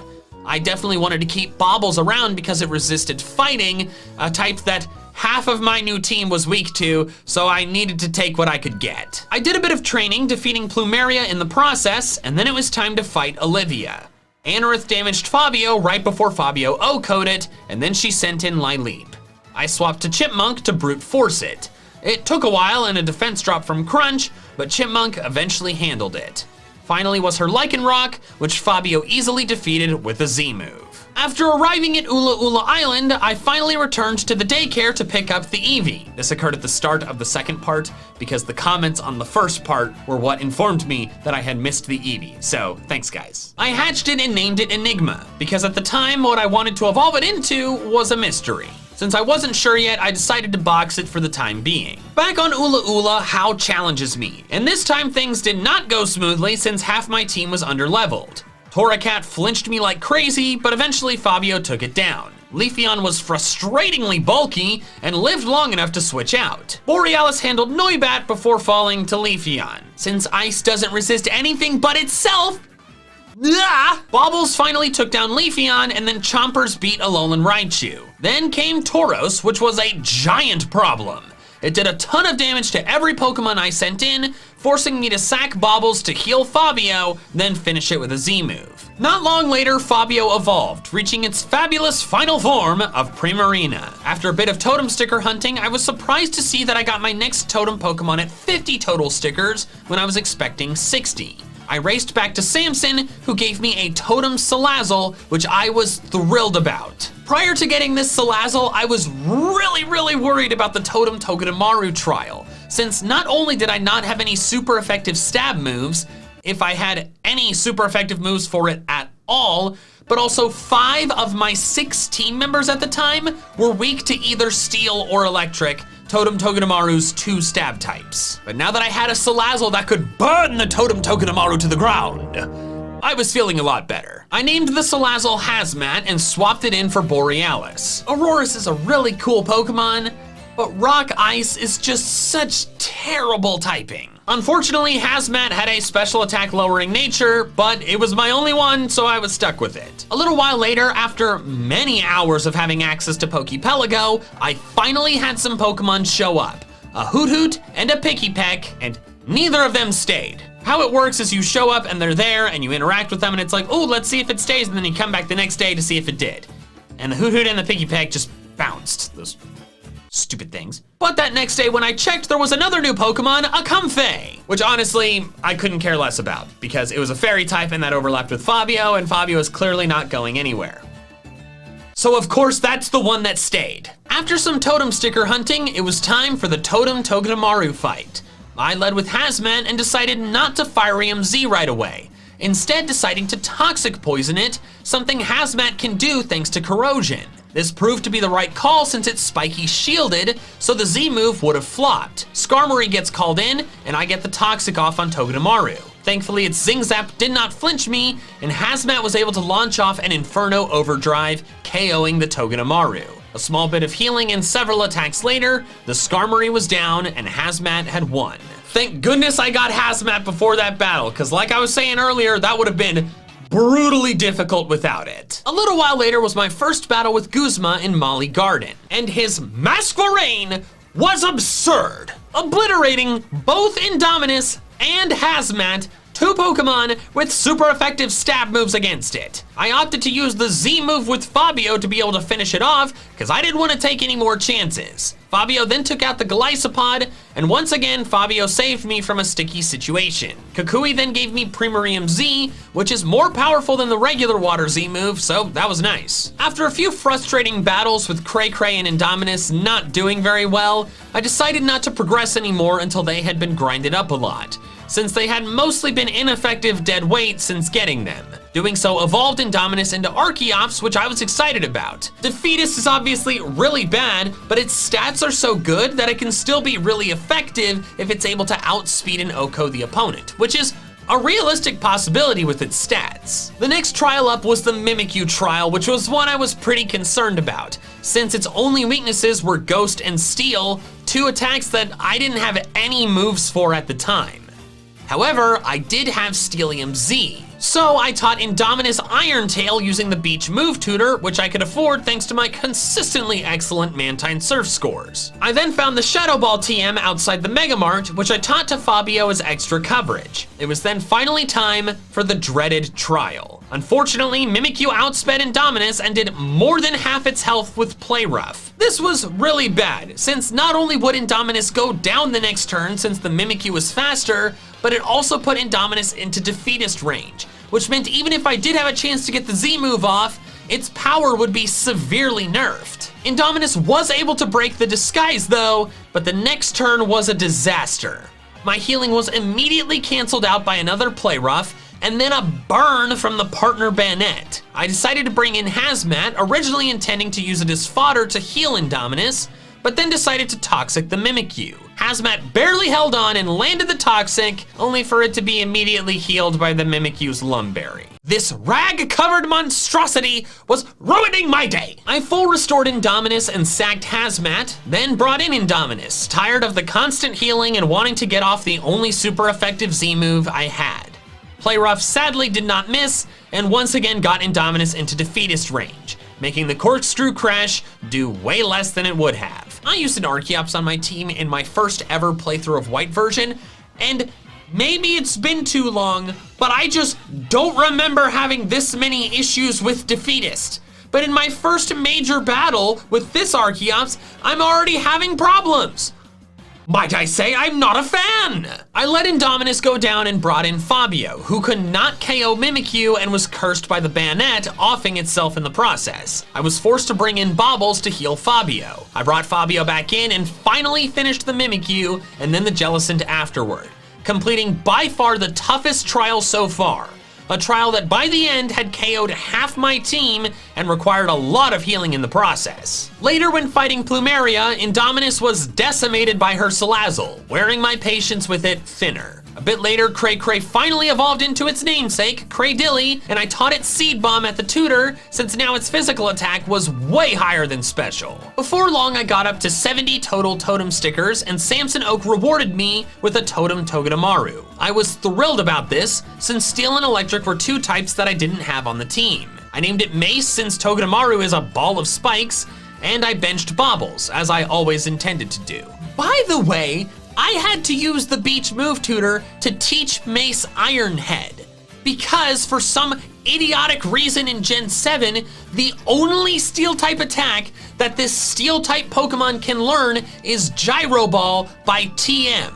You know, Gyro Ball, the move that does more damage the slower you are, on a base 96 speed Pokemon. What were they doing with Togedemaru's moveset? Once within Po Town, I found enough totem stickers to hit 80 total, which rewarded me with yet another totem Pokemon. This one was Mimikyu, which I named Light Slayer. I wasn't gonna use it on my main team since its fairy type overlapped with Fabio, but I was still really excited to get it because I was going to use it for Ultra Necrozma, hence the name Light Slayer. Its ghost type was gonna be super effective against Ultra Necrozma's psychic type, plus its disguise ability made it so that it was guaranteed to live for one turn. And of course it had the worst possible nature because apparently I've sinned and the natures of this playthrough want to punish me. Well, except for Fabio's. Fabio's lowered attack and boosted special defense, so that one was actually really good. After defeating everyone in Po Town, it was time for round 2 with Guzma. Mace forced Golisopod out, then came Pinsir. I swapped it to Cray, but Pinsir's fighting and bug moves took it down. Indominus handled it just fine though, then finished off Golisopod. Then came the vile Masquerain though, and it ruined my day again. It intimidated Indominus, leading me to click the 4x super effective Rock Slide instead of the 2x super effective Acrobatics. And since Rock Slide isn't 100% accurate, fill in the blank, kids, it's 50% accurate. The Rock Slide missed. Then an Icy Wind, a Speed Drop, and an Icy Wind later, the Bug Flying type beat my Rock Flying type for the second time. Mace took quite a bit of damage, but was able to beat the Masquerain. Gladian's attack of rage after Lily is kidnapped was handled swiftly, and then it was time for the battle with Nanu, which was a pleasantly swift and easy victory for me. Ether Paradise took a while to battle through, but most of it was fine aside from a very rude Alolan Muck which gave me just a bit of trouble. The multi-battles also got frustrating at times due to frequent awful decisions by Hao, but I survived them. Then it was time for the final battle with Guzma, and my god, I was so determined not to have my Rock Flying type faint against a trainer who only uses bug types. Indominus Acrobatics'd Golisopod out, then O-code Pinsir. I decided to risk keeping it in against Vikavolt and use Rock Slide, and it didn't even come close to KOing it, and Indominus was electrocuted into the next dimension. Archeops has been my favorite fossil Pokemon for a while, but I'm not gonna lie, during this playthrough, my fondness for the Pokemon, well, it decreased. Cray came in and outsped and KO'd the Vikavolt, further illustrating how illogical Vikavolt's terrible speed is, because yeah, it makes total sense that this acrobatically flying electric bug was outsped by a plant with nubs for legs. Finally was my nemesis the Masquerain, who fired off a super effective bug buzz onto Cray. Cray lived it though, and landed its Rock Slide, ending the Masquerain of Terror. Next was Lusamine. Mace dealt with Clefable with the Z move, then fell to the Seductress Lopunny's Attract and Fire Punch. The rest of the battle was smooth sailing though. Once on Pony Island, I received a gift Aerodactyl I had no intention of using. Then, although I didn't have to, I Mantine Surfed. If you get the top score on all 4 Mantine Surf courses, you get a gift Pokemon, which I obviously wanted. I did the hardest course and surprisingly got top score first try. I sped off to Hee City to receive my prize, a Pikachu that knew Surf, which I named Bodhi. I then had a dilemma though. Keep using Mace the Togedemaru or swap it out for a soon-to-be Alolan Raichu. I wasn't sure yet, so I decided to take my time and think about it and just kept progressing with Mace. And then a little while after that, I made the worst discovery of the entire playthrough. I had been under the impression that I would be able to get all of the gift totem Pokemon before getting to the league. And after I passed up 90 and did not get another totem Pokemon, I knew the next one would be once I got all of them, 100 totem stickers. I decided to look up what it was, and it was the totem Camo-O, a Pokemon I was really excited to get, because not only is Camo-O really friggin' powerful, it's a pseudo-legendary Pokemon, but also Dragon and Fighting were two typings that I didn't have. I was really excited to get it, but then I learned that I couldn't get it. Of all the totem stickers, there is one, just one, that is found after the Pokemon League at the Battle Tree. That meant that I would not be able to get the totem Camo-O before this challenge was done. I was devastated, distraught, just darn pissed. At this point in the playthrough, I had a lot of questions about what the heck to do with my team. Togedemaru or Alolan Raichu? What do I turn the Eevee into if I use it at all? What do I use instead of the Camo-O that I planned to use? It took me a while to figure everything out, but eventually I did, especially after my decisions were aided by a thrilling Pokepelago find. A Hawlucha, easily the best Pokemon to show up in my Pokepelago so far, arrived at my island and stayed, and I named it Libre. I was thrilled, since not only did this give me the fighting type that I was sorely lacking and would not have been able to get otherwise, but it was also a flying type. So it was the perfect replacement for Archeops, since it got rid of the rock overlap with Cray, and also it replaced a team member that had really disappointed me. I'm sorry, Indominus, it's just Defeatist is so bad. I also decided to keep Mace instead of Alolan Raichu, since the Steel type was going to be more useful for the upcoming boss battles than the Psychic type. Also, I decided to make the Eevee an Umbreon and replace Chompers with it. Chompers had been useful, but Umbreon is just better overall. It doesn't hit as hard, but it lives a lot more and doesn't have a 4x weakness. With the finalized squad of Fabio, Cray, Hazmat, Mace, Libre, and Enigma, I fought my way through Vast Pony Canyon to the Camo-O trial. Annoyingly, it outsped and poison jabbed Fabio, and its berry kept my Moonblast from KOing. I had to switch to Hazmat and sack it off, and then I brought in Libre expecting to outspeed and finish it with Acrobatics. Libre was not faster though, and while it lived a hit, Acrobatics did not KO. Libre went down and I brought Fabio back in. A lot of crits happened, but Fabio was able to hold on and KO the beast. I used the Z move to finish off the Scizor, and the trial was done. At the altar, stuff got crazy, and Enigma took down the taken over Nebby. It was then time to head into the wormhole, but before I did, I altered my team. I modified the squad specifically to take down the brutally tough Ultra Necrozma, consisting of Quick Claw Fabio, Cray, Sturdy Mace, Sucker Punching Chompers, Paybacking Enigma, and Ghostium Z Light Slayer. I didn't expect any of them to be good enough on their own, but I hoped the combined efforts would be enough to take down the hardest boss fight in Pokemon. I then hopped into Ultra Warp Ride to try and find a white wormhole, and then this happened. Well, this is terrible. Might as well see what this is and kill it for some experience points, I guess. Oh, what? No! Are you kidding me? I can't catch it! Oh, come on! Oh, I had the best, worst shiny luck possible and found a shiny in the very first wormhole that I wasn't allowed to catch. I took it down because that was my only option besides running, and then took some time to grieve. Rest in peace, Shiny Sigilith.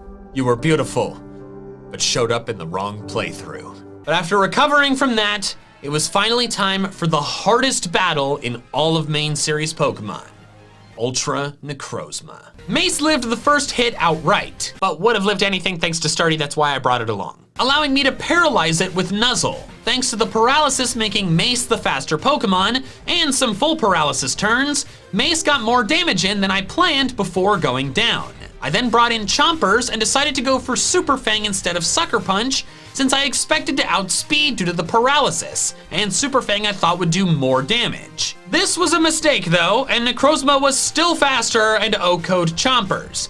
Enigma survived a hit and fired off a double power payback, but it still didn't do much. In came Light Slayer. The disguise was broken and I fired off the Z move and it lived. Oh my gosh, that was tough to see if the Mimikyu didn't have an attack lowering nature, if I hadn't clicked Super Fang instead of Sucker Punch. Gosh, I needed Necrozma to be fully paralyzed, but it wasn't, and it KO'd Light Slayer. In came Fabio, and at this point I realized that if the Quick Claw does not activate and Necrozma is not fully paralyzed, then I lose. I still had Cray Cray, but it didn't stand a chance, which meant that Fabio had to get lucky. He did not. No Quick Claw and no paralysis, meaning Ultra Necrozma fires off a powerful attack, and the legend Fabio lives! Fabio! One Moonblast later, Ultra Necrozma was down, and my ever-reliable fabulous starter saved me from certain doom yet again. As thanks for my victory, I was given a Poi Pole that I did not intend to use. For the final trial, I fought my way through the trial captains with my pre-Ultra Necrozma team. Then it was time for the final totem, the Rabambi. Its quiver dances made it disturbingly powerful. After taking out the partner Pokemon and several quiver dances from Rabambi, I was certain I was doomed. However, Mace lived a crucial bug buzz and finished it off with an Iron Head, winning me the final battle. Not long later, I fought Kahuna Hapu, and while Cray Cray went down to a Z move during it, overall it was an easy battle. At the foot of Mount Lanakila, I fought Gladion, and while the Zoroark caused some confusion and got a KO with its Z move, I was able to beat his 4 Pokemon with only 3 of mine. During the climb through the mountain, I encountered Necrozma, and walked right past it. This is actually the biggest reason why I chose to do this challenge in Ultra Moon instead of regular Moon. Not only does Ultra Sun and Moon have a lot more gift Pokemon in them, but regular Sun and Moon force you to catch the box art legendary, like how X and Y force you to catch Xerneas and Yveltal. This means that I knew a challenge in Sun and Moon was impossible before even attempting it. But Ultra Sun and Moon are a different story, because, like you saw, you could just walk right by the Necrozma. After an emotional moment with Fabio outside the entrance, it was finally time for the Pokemon League. First was Mullane. Hazmat got paralyzed but took down Klefki. Alolan Dugtrio went for the Z move against Libre, but Libre held on and decimated it with a fighting move. Hazmat handled Magnezone despite some paralysis thanks to a burn. I was then dumb against Metagross using Screech on it with Enigma and completely forgetting about Clear Body. Hazmat saved me with my Z move though, then finished off Bisharp. 1 down. Next was Olivia. Fabio handled the first few Pokemon, albeit with some Sandstorm special defense boost problems with Probopass, so I brought in Libre to finish it. Libre fell to Gigalith, but then Cray Cray was spectacular, surviving a Z move and speeding up with Quick Claw, winning the battle for the squad. Next was Acerola. Enigma beat Bayonet with a Screech and Payback. Mace beat Frostlass, and Fabio beat Palisand by using its Z move before it had the chance to use its. Libre beat Delmise, and Enigma beat Drifblim. Surprisingly, the Elite Four battle that I was the most afraid for was actually the easiest. Finally, for the Elite Four was Kahili. The battle was overall fine, aside from Fabio falling to the Z move and Mace falling to a Revelation Dance, which I did not know would be Fire type. I mean, can you blame me? It's the signature move for a Pokemon I've never used and is only in one region as of right now. So like, how was I supposed to know? In the end though, it was an overall straightforward victory. Finally, the last battle of the playthrough, How? Enigma beat Alolan Raichu right away, but then came his terrifying Tauros. Despite Hawlucha having the higher base speed stat, his Tauros was still faster than Libre. A giant problem since Double Edge did a massive amount of damage.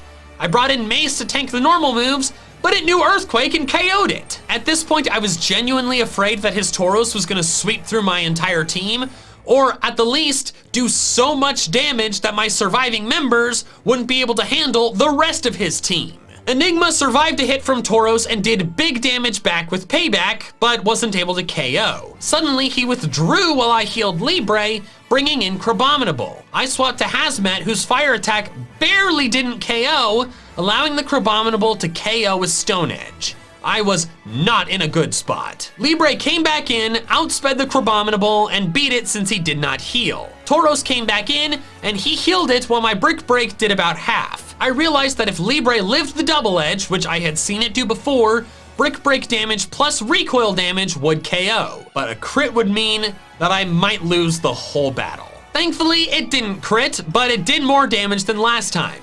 Libre survived though and KO'd the devilish bull. Fabio beat the Noivern after taking some damage and flinching once. Cray stalled the Leafeon for a while, but couldn't finish it due to How's full restores. I brought back in a healthy Libre, who defeated the Leafeon despite being outsped by it. I think Libre had a speed lowering nature, or maybe just a terrible speed IV, because it was outsped by a Tauros and a Leafeon, two Pokemon with lower base speed stats than Hawlucha. So like, that was troublesome. Finally was How's Incineroar, which I poetically defeated with Fabio's signature Z move. I had beaten Ultra Moon without catching any Pokemon with a really cool team of my starter, a Fossil, two Totem Pokemon, a Gift Egg Pokemon, and a Pokepelago Pokemon.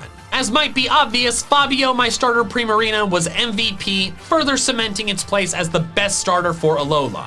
But also, Cray the Cradilly was pretty solid once it evolved. It did better than I thought it was going to. All right, that's all I have for now. So until next time, fans, gotta catch them all.